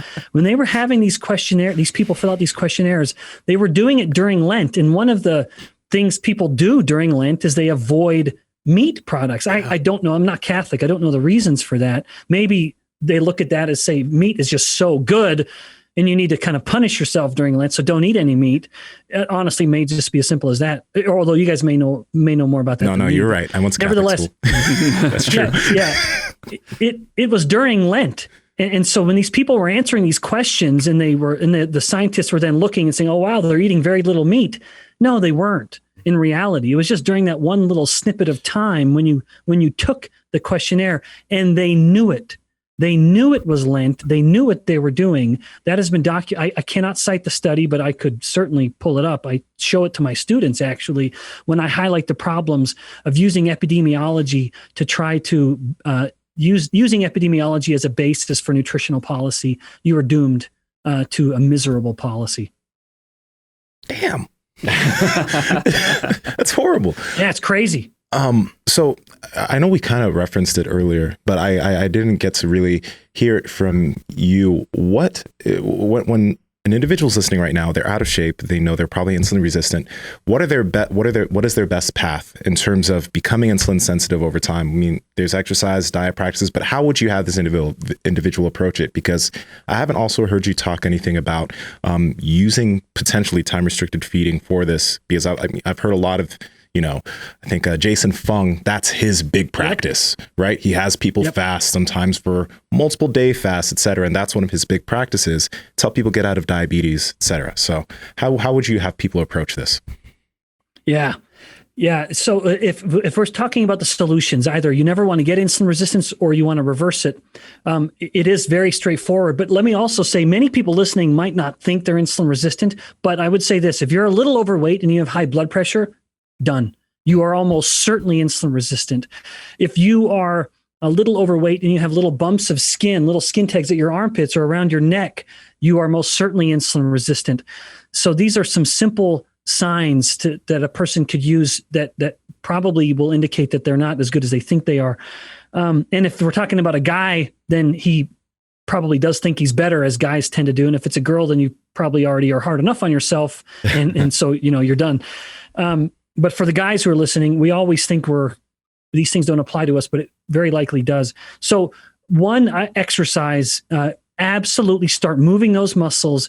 And one, it's because of the mechanism we talked about earlier, this insulin independent glucose uptake, which can just help control the glucose and control the insulin. But every little ounce of muscle you pack on, you've expanded the drain for pulling in glucose from the blood. Basically, you've made yourself that much more insulin sensitive, which is why at the lower end of exercise, perhaps, if someone is trying to, they're asking themselves, all right, what can I do with the 2 hours that I have each week to most effectively as possible improve my insulin sensitivity? Resistance train. Increase your muscle mass, because muscle mass is going to be the biggest predictor of how insulin sensitive you are, because by mass, muscle's the biggest insulin responsive tissue. So get some muscle on those little bones, grandma or anyone else, get some muscle. And then to do that effectively, just one other tangent, go to failure. whatever you're going to do, go to failure or work yourself up to that point where whatever you're doing it to failure. If you're just doing some push-ups, maybe for the first few days, you're doing it until it's burning and then you stop if you're starting from scratch. But eventually you want to get to the point where you're going to failure to just maximize that time and maximize some of the anabolic effect of that. But I honest to goodness, I mean this, I would genuinely defer to you guys on that. So exercise though, whatever you're going to do it. Now, with regards to food, that is the elephant in the room. I'd laid out a couple of my pillars earlier to how to eat smart, and I'll just reiterate them. Control your carbs, focus on the least starchy, least sugary foods. If it's grains and any processed foods, avoid them. When it comes to carbohydrates, avoid any carbohydrates that come in a bag or a box with a barcode. Focus on real carbohydrates, fruits and vegetables in particular, and you're generally going to be okay with that. Second, prioritize protein. Make sure you're getting around 1 to 1.5 grams of protein per kilogram of ideal body weight. And if we're talking about if someone's listening and they're very, very overweight, that would put you into a realm of you eating genuinely too much protein for what your body needs.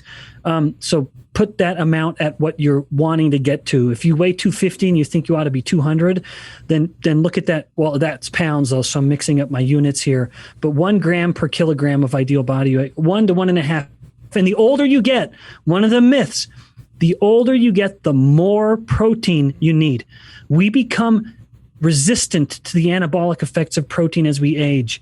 And so the older you get, the more you need to be at that higher end of the protein consumption. So that's a general range, but of course it can go higher in people that are, very muscled and really working out a lot. But that's the second one, prioritize protein, and it has to come from animal sources. Anything else, you're wasting time and money. Third, fill with fat. Don't be afraid of fat. Fat has no effect on insulin, so be liberal with it when you're adding it to these protein-rich foods. But one important caveat, in nature, fat and carbs don't come together. They don't come together, except for one exception I know, which is milk. And milk is high in all 3 macros, which means it's a perfect cocktail for growth, which is why that mom mammal will make it for her baby, because those 3 high macros will help that little chubby baby grow healthy quickly. So the role of dairy, I'm a little conflicted on adults drinking dairy, but I would say if you're drinking milk, make sure it's full fat milk. Don't take that fat out. God put that fat there for a reason. Who the hell do you think you are to take it out? So eat it with fat. Then my fourth pillar is now fasting. And that is I sort of say tongue in cheek, watch the clock. And there are multiple different ways to fast. Indeed, Jason Fung, whom I consider a friend, I know him well. He uses multiple interventions, like a 1-1 or a 5-2 or an 18-6. So there are many, many ways to do this, whether it's different day fasting or time restricted eating within a 24-hour window. Anything you can do to take a break from food will, one, help your discipline, which is I think that's an eternal lesson, frankly, improve your discipline, but also it'll give your body a break from insulin, especially in the morning. If someone is going to be strict or fast, let your breakfast be the one meal you scrutinize the most, because you have worked hard overnight to bring your insulin down. And as insulin has come down, now you've shifted to fat burning. Don't stop that. Most people do, unfortunately. They wake up, they eat 2 bowls of cereal or 5 bagels or whatever, and they spike up their glucose and insulin, then they do it again 2 hours later and 2 hours later. And every waking moment is spent elevated insulin, which means they're stuck in sugar burning mode. Good luck becoming insulin sensitive and burning fat. So really, I'd say anyone listening, start tomorrow. Get smarter about your breakfast. Throw away that cereal, toss out those bagels and that toast or whatever else you normally eat. Either fast through breakfast and drink a cup of tea or something like that, or eat breakfast but focus on protein and fat. Eggs are a breakfast staple. Eat eggs, eat some bacon, eat a steak or whatever, but focus on protein and fat. Let that low insulin state that you finally achieved in throughout the night, let it stay low as long as you can into the day. And so my personal philosophy as a middle-aged guy who is imagining someday being a very fit, healthy grandpa, which I really think about, despite being up to my eyeballs and my kids still. But it's a long game here, right? But I I'd be very strict with breakfast and lunch. Those are two meals that I can control perfectly with no impact, negative or any other way, on my family. And so breakfast, I make breakfast for my kids every morning. It's just part of the family dynamic. And I want breakfast to be a good meal that gets them a lot of protein and fat. So I will put eggs into whatever I can and shove as many eggs in my kid's mouth as I can. In fact, the way I do it, the default breakfast, because the kids just love it so much, I will make crepes. I will put 9 eggs in a blender and 1 cup of flour, actual honest to goodness flour for the kids. I don't mind if they're getting some flour. And I make my crepes so that every one crepe they eat has an egg in it. It's 1 full egg per crepe, and I'll put a little swipe of Nutella on, which I don't mind a bit for my kids. And I roll it up, and each of my kids eats about 3 or 4 of those crepes. And I'm thinking, that is a win for dad, because my kids just ate 3 or 4 eggs. But if I scrambled them up, I don't want to eat these eggs, Daddy. They become little whiners, and nothing I can do. I can't force my kids to eat these eggs. But if I just put a little bit of flour in it as a crepe and a little bit of Nutella, they love it. So, but at the same time, I don't eat that with them. I'm talking with them. We're kind of gathered together. Part of our dynamic, we might read a little bit of scriptures for the day or have a little prayer as a family, but I'm talking with the kids and I'm just sipping on a cup of yerba mate. Typically, that's typically my breakfast, unless I've had a very hard workout the day before. Basically legs. If I had legs I did the day before, then I will take a little bit of the shake that I mentioned earlier, actually, the health code shake. And I'll warm it up and I'll drink it in a kind of almost like a cocoa, but it's just protein and fat. And then lunch will also typically for me be either whatever leftover meat was from the dinner before, the day before, or some hard boiled eggs that I just keep a stash of, or once again, the shake that I mentioned. And then dinner is dinner with the family, whatever it is. So last night, my oldest daughter, who is in a Chinese immersion program, which we joke about now is going to be wonderful when the Chinese communists take over. She's gonna help us intel. be higher up in the. Yeah, exactly. She'll help us be higher up in the party. Unfortunately, I say that kind of tongue in cheek, but nevertheless, she did really well on this Chinese test, super well, like highest score in the class. And so we said, all right, you get to pick dinner. And she wanted to go out for Indian food. And there's no way I'm going to go get Indian food and not eat my body weight in garlic naan. I can't help it. I can't help it. That damn Indian food, it's just too addictive in that sense. But that was dinner with the family. And so I could have looked at the curry and just been picking out the pieces of lamb, but then that dinner is a social event. Dinner is a family event, and I will eat what my family is eating. Now, thankfully, with my wife being very much on board, dinner is typically pretty smart, following the pillars I mentioned earlier, but not always. Like when we went out to dinner for Chinese food, for Indian food, I ate dinner with my family and I enjoyed every bite. And so I'm kind of practical about dinner. And I think because I am healthy, I've been doing this long enough and I'm very strict with my other 2 meals in the day, I can have a little bit of that wiggle room. But I have been sensitive to that just because of, what the impact might be. I want my kids to grow up eating real food, but I also don't want them to look at food in an unhealthy way. I see so many students here as a university professor, unfortunately, so many young women who have eating disorders. And I don't want my daughters, especially, to look at food as anything other than something to be enjoyed and as a fuel for the body. So I want my kids someday to go to college and they'll open up their fridge and they'll see something called skim milk or low-fat yogurt. And I want them to say, what on earth is this? What is skim milk? I want them to grow up eating fat and protein and just real food. And again, my primary role in my life is husband and father. And so me being a scientist and anything else is far, far below. But I think if I do that well, if I can combine some of what I've learned as a scientist, I think it can help me be a better husband and father, and a better father in this case, and help my kids grow to love what their bodies are capable of doing and realize that if you want a lot out of your body, you've got to put good stuff into it. Yeah, Anyway, that's a tangent, though. How did I get on to parenting? No, I think I'm that's sorry. I think that's great. And what you end up with is your kids aren't really ever on a diet, or don't really know or think that they're on a diet. This is their normal, and their normal is not that odd. It's not like you're having them on a strict keto diet and you're not pricking their fingers and checking their ketones and making it all weird. But I think that that's great, and I cook for my kids a lot too. I used to. They kind of can't stand it anymore because they're 13 and 16. But no, I think it's a great value, to teach your kids, how to eat, and they should be eating a lot similar to yourself. I get people that ask that question a lot. It's like, well, if it's good for you, why are you feeding them pizza? Doesn't always like make sense. The idea of a kids menu.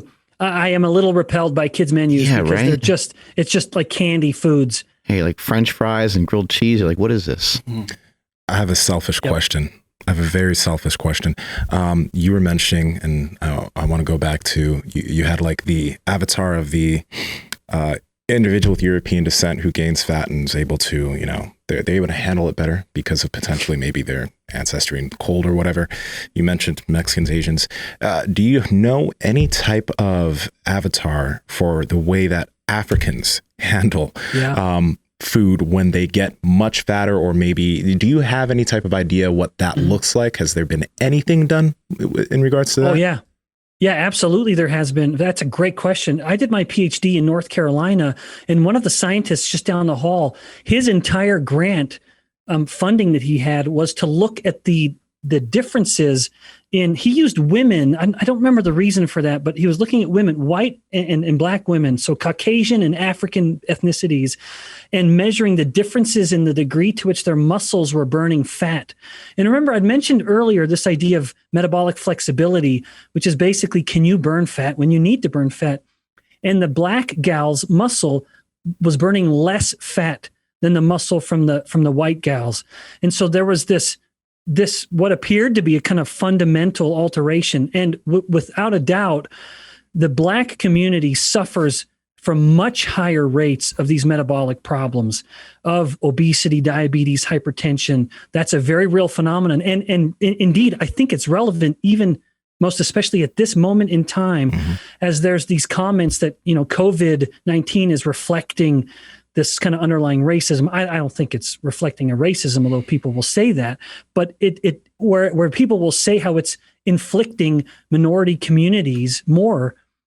I think that there are, well, I'm getting off on a bit of a tangent, but I think there might be some causes for that. One, I think, is a strength that in many minority communities, what they do better than many white communities is there's more of an intergenerational connection. And I actually do think that's a strength. I love that about many, many communities where there's just more of a social dimension. You're just doing more with members of your extended family. And so one, that sort of can perhaps increase the risk of spreading a virus. But two, and I think this is also relevant, there are differences in vitamin D levels across ethnicities. And vitamin D appears to kind of block that receptor, that doorway for COVID that I mentioned earlier, where COVID can slip into the cell. Vitamin D blocks that from happening. And one of the problems of our very kind of sedentary, stuck inside under artificial light all day lives is that you aren't making as much vitamin D. And one advantage to being as pale and, sickly pale as I am, if it weren't for my freckles, I'd have no color on me at all. But I can be in the sun for 10 minutes and make all the vitamin D I would possibly need. But you have so much of a darker complexion than me, which is an advantage. If you had put me at the equator in Africa, I would have died from every form of skin cancer possible.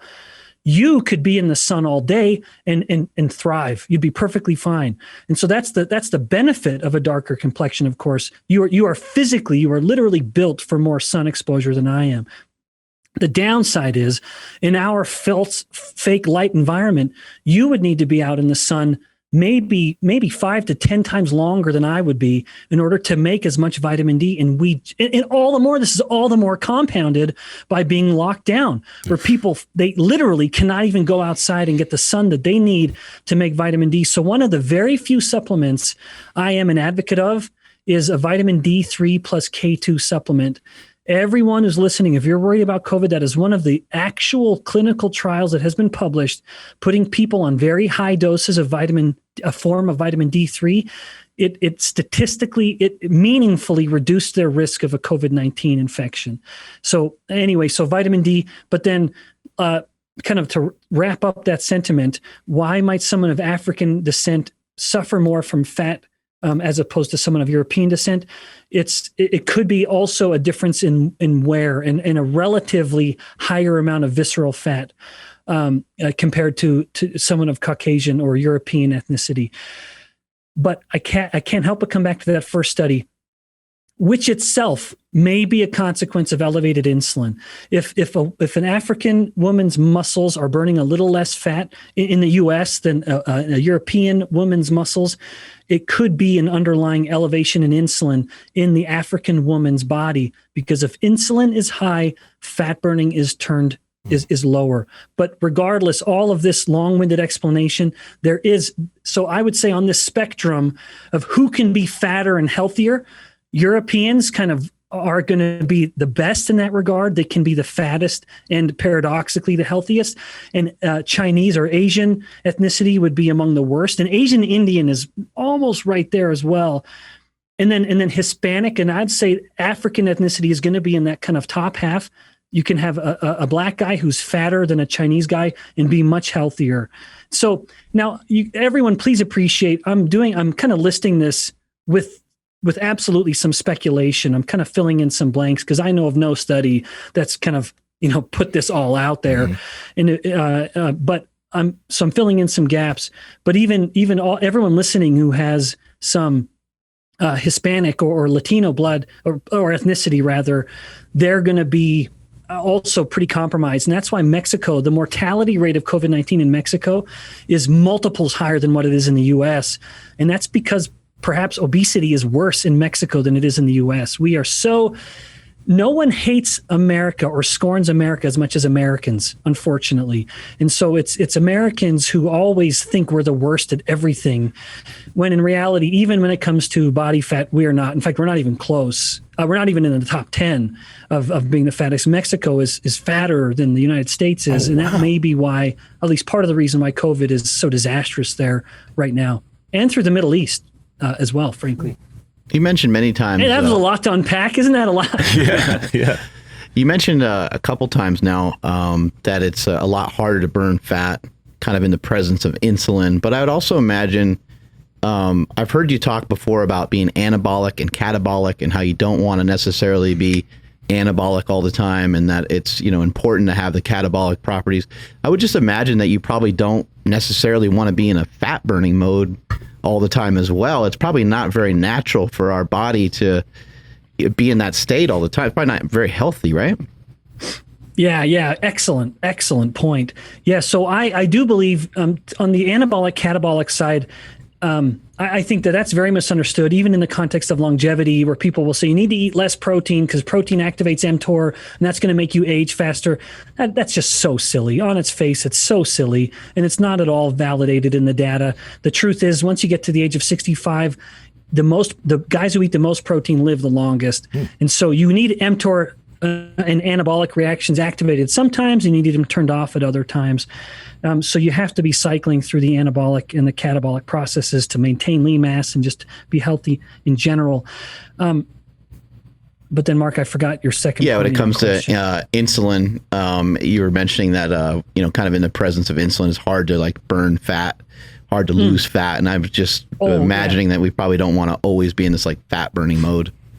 Yeah, that's right. Thanks. So I think in that state, there's something that I call an inverse metabolic inflexibility or reverse inflexibility, where the average person, due to chronically elevated insulin, is stuck in sugar burning mode and they have a hard time getting into fat burning mode.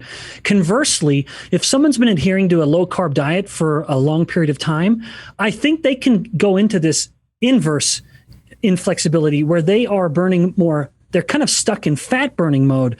And this is the reason you hear some people say, well, long-term adherence to a low carb diet causes physiological insulin resistance.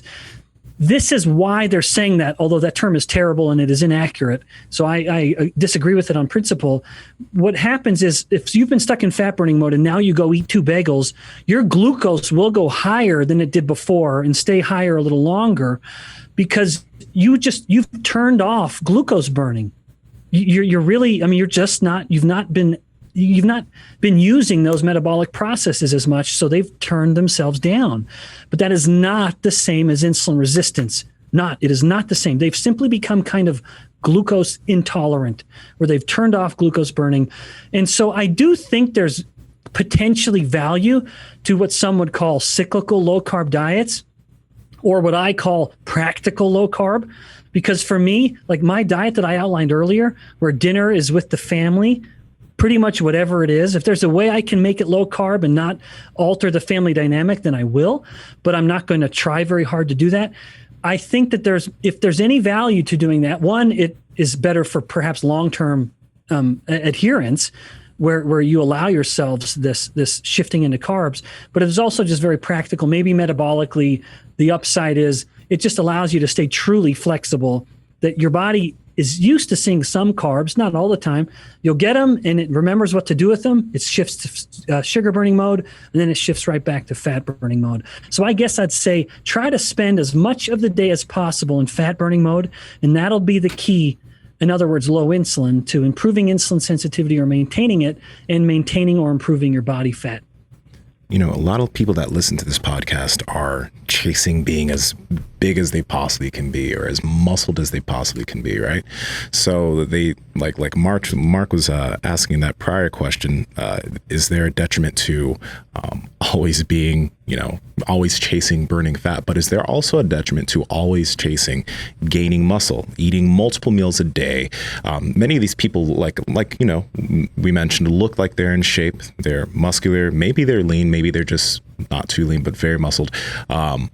But they're constantly eating and they're constantly doing that, and they look healthy. Is there a danger in the long run? Yes, I believe there is. So if insulin is chronically elevated, they may be gaining muscle perfectly well as they want. They will be gaining fat to some degree. Now, maybe you would say, well, their metabolic rate is just so high because they're working out for 3 hours that it's mitigating the fat retention to a degree. That might happen. But the consequences of chronically elevated insulin go well beyond the fat cell, where elevated insulin is a significant risk factor for dementia. It's a significant risk factor for hypertension and dyslipidemia and infertility and fatty liver disease. So you could conceivably have a guy who's just yoked and ripped, and yet he is not metabolically as healthy as he might be. Now, if he is ripped and lean, he's probably doing okay. But if he is just yoked, but it's kind of yoked with a layer of fat on top, I wouldn't be surprised if he's not healthy. He may be strong, and most certainly is, but he's probably not healthy. And I suspect he would have high triglycerides, high blood pressure, even fatty liver disease. Those are not good things. And indeed, this is all kind of even related to one of my sentiments with bodybuilding and supplement or drug use. I do not think it's justified for a guy to use insulin, or I will say abuse insulin. I do not think that should be on the list of things he's doing. If, in fact, this may sound terrible, although Mark with Chris and indeed my true respect for what Chris has done, I think a guy would be better and healthier using anabolic steroids than he would be adding insulin to that cocktail. I do not think insulin should be part of the cocktail that guy is using in order to try to get as big as possible. First of all, insulin doesn't appear to be that anabolic at muscle, to be honest. And moreover, when you're pumping up insulin, you are doing all kinds of things you don't want. Doctor, I just want to double check. Are you doing okay on time? I just read your email and I just realized that it said your time, not Pacific time. Yeah. If 5 to 10 minutes, that would be great. Got it. Thank you. Yeah, I think you nailed all this information really, really well. I would love to know, did you have your philosophy background first before you started to dive into all this? Like, what's the background and what was the transition? Yeah. So my evolution on food occurred within the last 10 to 15 years. And that was, so I was, prior to that, I was just as much an advocate of low fat and low saturated fat as anyone. I had been taught that as a student in exercise science and nutrition classes that I took. I was as steeped in that dogma as anyone. And when I was working as a personal trainer, which I pray I never have to do again because I hated every minute of it. But I was desperate as a master's student in exercise science. I was certified as a trainer, but I truly did hate it. But I would tell people trying to lose weight, you just got to watch that fat. You got to cut that fat. And they would ask me, well, I had a friend who just lost a lot of weight through the Atkins diet. And I would say the same comment that everyone would say, this canned response full of scorn and what I thought was just dripping with intellect. I would say, sure, they'll be lean, but they'll die from heart disease. What a stupid thing to say. What I should have thought at the time is, one, I should have respected the experience that these people were having without mocking them or discounting them, because I thought I was so much more informed. And what I ought to have done at the time, which I did later, was to truly sit back and ask myself, what is the actual published human clinical data say? And even in the context of weight loss, when you have compared a low-fat diet to a low-carb diet, the low-fat diet never wins. Of these dozens of clinical studies that have been published, the low-fat diet never wins. And that should have been the beginning of it. For me, it wasn't. It wasn't until about 10 years ago, we'd done some studies in my postdoc lab where we were injecting insulin into these animals, but we were only allowing them to eat as much food as the other group. We were pair feeding them. It was the exact same amount of calories. And these insulin injected animals were fatter than the other animals were. And that was the beginning of my loss of innocence. And it was me then saying, well, this doesn't fit the paradigm that I've been taught. What else? How else have I gotten this wrong? And ever since, as I've grown to appreciate the role of insulin resistance more and more in chronic health and in living long and healthy, the need to avoid insulin resistance, the more I have appreciated that likely the culprit in most people is going to be the incessant consumption of carbohydrates, and it is not the fat that's really the problem. Although even now we've gotten that wrong too, with the rise of all these fake seed oils like soybean oil, et cetera. Those are not good fats to consume. So as much as I am an advocate of fat, I ought to have mentioned this earlier, I'm an advocate of animal fat and fruit fat. And the fatty fruits are coconuts, olives, avocados, what our ancestors have been eating for thousands of years, because it's easy to get fat from the flesh of a fruit. It is very difficult to get fat from seeds like soybean oil and corn, and those are new fats, and we are poorly adapted to consuming those. Man, I guess this would be the last question for me. You actually mentioned longevity in the beginning, and then you talked about it a little bit towards the middle of the podcast. But as far as insulin sensitivity relates to longevity, how can we think about that? Yeah. So one of the strongest or most consistent features of what's called familial longevity, so one generation after another living a long life, is insulin sensitivity. In fact, that's the title of one of the manuscripts that I'm thinking of when I say that, how insulin sensitivity predominates across familial longevity.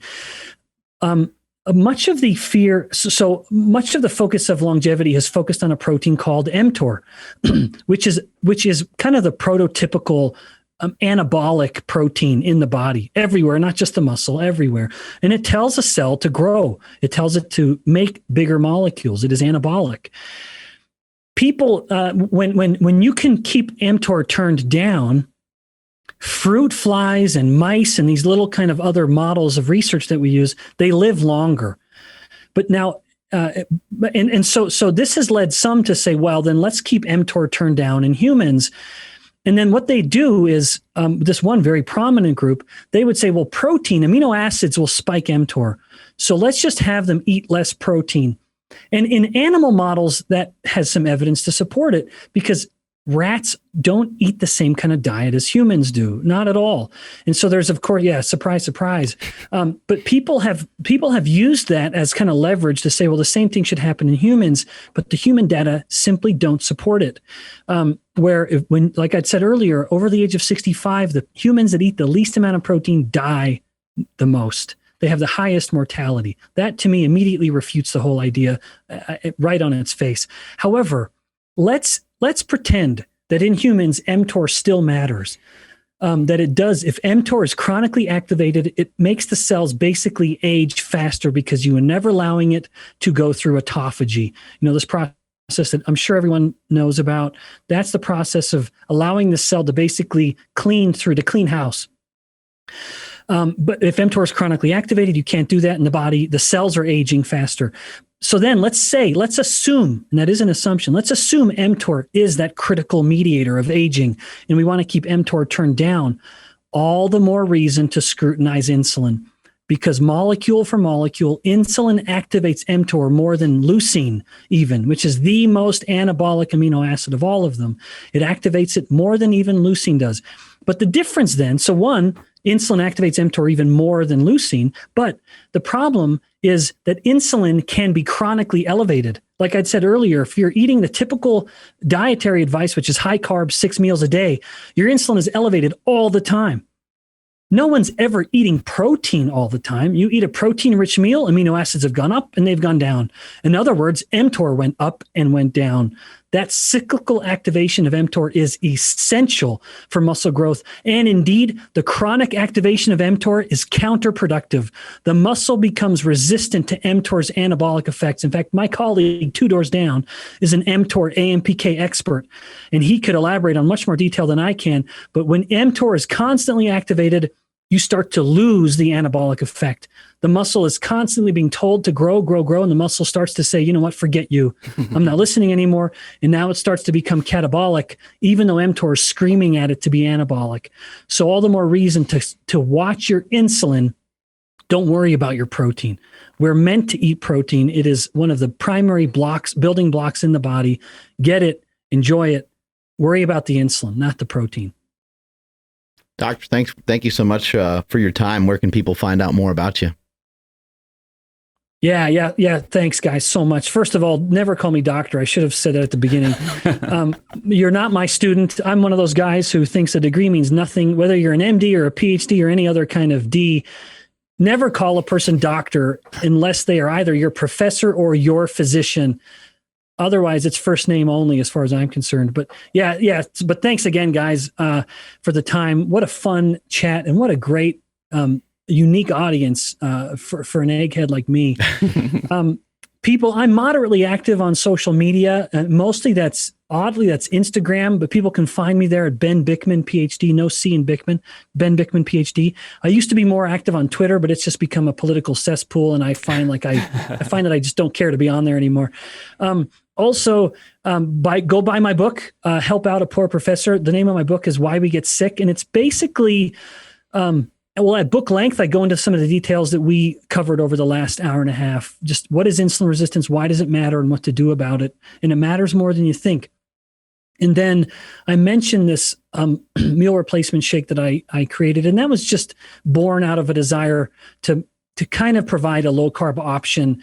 But I understand that it might make it sound like I'm a shill, so I won't elaborate too much. I just didn't think there was a great low-carb shake out there, certainly not one that was built on a 1-to-1 ratio of protein and fat, so I went and made one. And people can learn more about that at Get Health, and that's HLTH, gethealth.com. And I also provide blog content to that as well. So those are the mechanisms for reaching out, and I encourage anyone to find me, ask me questions, or connect with me. I am not recalling the stat, but I think it's something like, they think that half the population in the future may end up with dementia, right? And so a lot of the things we talked about here today, this management of insulin is really critical. I think some people can say, hey, well, I'm not really fat, it's not really a big deal for me. But I think that, people should be paying attention to this, especially as they get older. They should be exercising and paying attention to trying to control their insulin. Because it just seems like an awful disease, losing your memory. I think you lose your memory, you lose yourself, really. Oh, I totally agree. Indeed, when I'm asked explicitly, why do I adhere to a low carb diet when I have no family history of diabetes, very little instance of obesity, I eat a low carb diet because I have a very healthy respect for cancer, having lost family members to cancer, and Alzheimer's disease.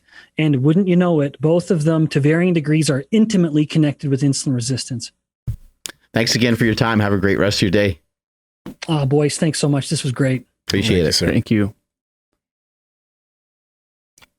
Wow, dude. So that was like an first off, you told us, I don't know if you said it on air or beforehand, but you told us that he's able to explain such like really difficult concepts so simply.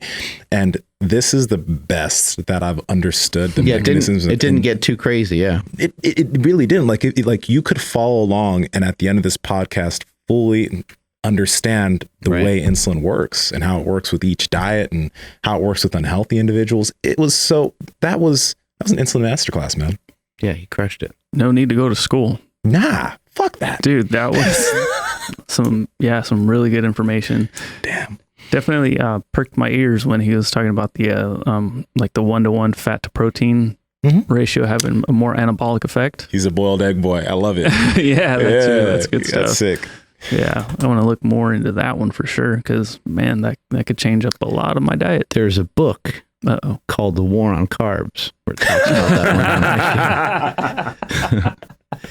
Yeah, the 1-to-1 ratio actually works out really well for ketogenic diets. I don't think that your food at the end of the day needs to represent that, but I do understand what he's saying. I think, dropping a little bit of fat into your whey protein shakes, whether it's via, 2% yogurt or whatever it is that you're using, I think definitely makes some sense. We've talked before about having your protein shake with something, how it seems to make it more stable in some way, makes it less rumbly in your stomach and stuff like that. But yeah, he had a lot of great points and great insight. And I think that, I just think that like Alzheimer's, dementia are just really some scary shit. And it's really, really brutal and difficult for families to go through, when you have to, you meet with this older person and you have to tell them over and over again who you are.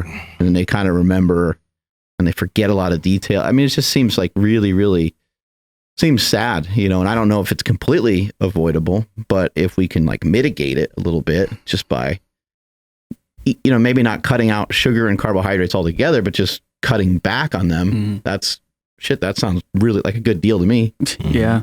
Yeah. My grandmother, she had dementia and it was, it was terrible. I just remember, they're frustrated too. It's not like they don't know. No, that's exactly. the part that sucks is that they kind of know too. So, but like the aggression comes out too. Yeah. Because they can't quite comprehend what's going on. They think that, but anyway, that's a whole nother thing. But yeah, you're absolutely right. Shit, cut back a little bit of the carbs and sugar. So that does sound like a very good trade-off. What he was saying in terms of weight loss though, there was a lot that was clicking in what he was talking about, because I remember that at times when I was working with much heavier individuals in the past, that like when you try to just, get them to eat a certain calorie amount, a certain amount of protein, carbs, and fats, they wouldn't trend in terms of weight loss like healthier individuals. And that was what I was trying to get at when I couldn't think of what I was trying to mention there, but it's like you can project a relatively healthy individual when they're tracking their macros. You can easily kind of project how their weight loss is going to go because they're insulin sensitive and they're healthy. And it tends to just be like clockwork in terms of the way they lose weight. But a much unhealthier individual that is insulin resistant, that is heavier, that has problems with food, when you do the same thing and they're counting their calories and they're exercising, it's like things just don't work the way you want them to. They don't lose weight much easily. They have much longer trends of stagnation. But you start to see reports of people and when they start going on a ketogenic diet and they are unhealthier and they start doing some fasting, then things just shred off because they're starting to become more insulin sensitive and the body's actually responding to food the way it should. Right. So it made so much sense when he explained that. There's so much that goes into it too. I mean, somebody who is heavy, they may have already they may have already utilized some caloric deficit or what they thought was caloric deficit. They may have been really hungry. They may have kind of yo-yo dieted. And I hate to say this because it just sounds like you're just like throwing out all the science, but like their metabolism and their hormones are kind of screwed up. And I think that the truth is that in order to in order to lose weight and be fit, you have to become healthy first. And I know that sounds weird, but like if you can address a couple of issues and knock those out, like a habit of like walking, a habit of, trying to get a little bit more sleep, a habit of trying to get rid of some alcohol, cigarettes, just some of these habits, maybe play video games too much and, it's impacting other parts of your life. Maybe you're too stressed. It's not impossible to lose weight, and you certainly can, and you can be on a diet and you can restrict the calories and you can start to work out and you can lose weight, but it's just like a really tough uphill battle. It's like you're pushing a snowball, up a hill, and it just keeps rolling and rolling and getting larger and larger and larger. And you're like, shit, man, this is getting to be too hard to push. And eventually, unfortunately, you're probably going to give up. And not only will you give up, you probably will like go the other direction. You'll probably like be like, fuck, man, I'm hungry. And once you start to bring those habits back, then you're like ferocious with it and you kind of lose yourself in that. And then plus you're going to feel bad about that. You're gonna be like, man, here I am again. This happened to me again. I told myself I wasn't going to do this. I lost 40 pounds. Now I gained 30 of it back. And you're just like, I'm a piece of shit. And you're just going to keep kind of rolling down that hill. And it's really tough. But if you can start to manage some stuff and start to get a little healthier, that's why I usually recommend people try to move first. I guess you could kind of put it either way. Like you can either get it done in the kitchen or you can get it done through exercise. But I personally think for people that aren't in a lot of pain or aren't injured or something like that, some sort of movement, I think, is where you should start. And then maybe see if you could say, shit, man, I have like 4 Cokes a day. I'm going to see if I can have 2, or just replace them with a diet soda or something, just some small changes. But I think a lot of times people think they need to change everything all at once. January 1, that's it, man. Changing everything. No carbs, whole month of January, World Carnivore Month. That's what I'm doing. I'm going all in. I'm going to lift 5 days a week. And on the 2 off days, I'm doing, HIIT cardio, right? They have this whole plan. And you're like, man, that's great. That enthusiasm's great. But are you going to be able to actually do it? Because that's all that really matters. Yeah. Real quick, would like to highlight, he only mentioned that his name was JC, but he started August 1st at 340 pounds, started doing 10-minute walks along with the war on carbs, and he's now at 215.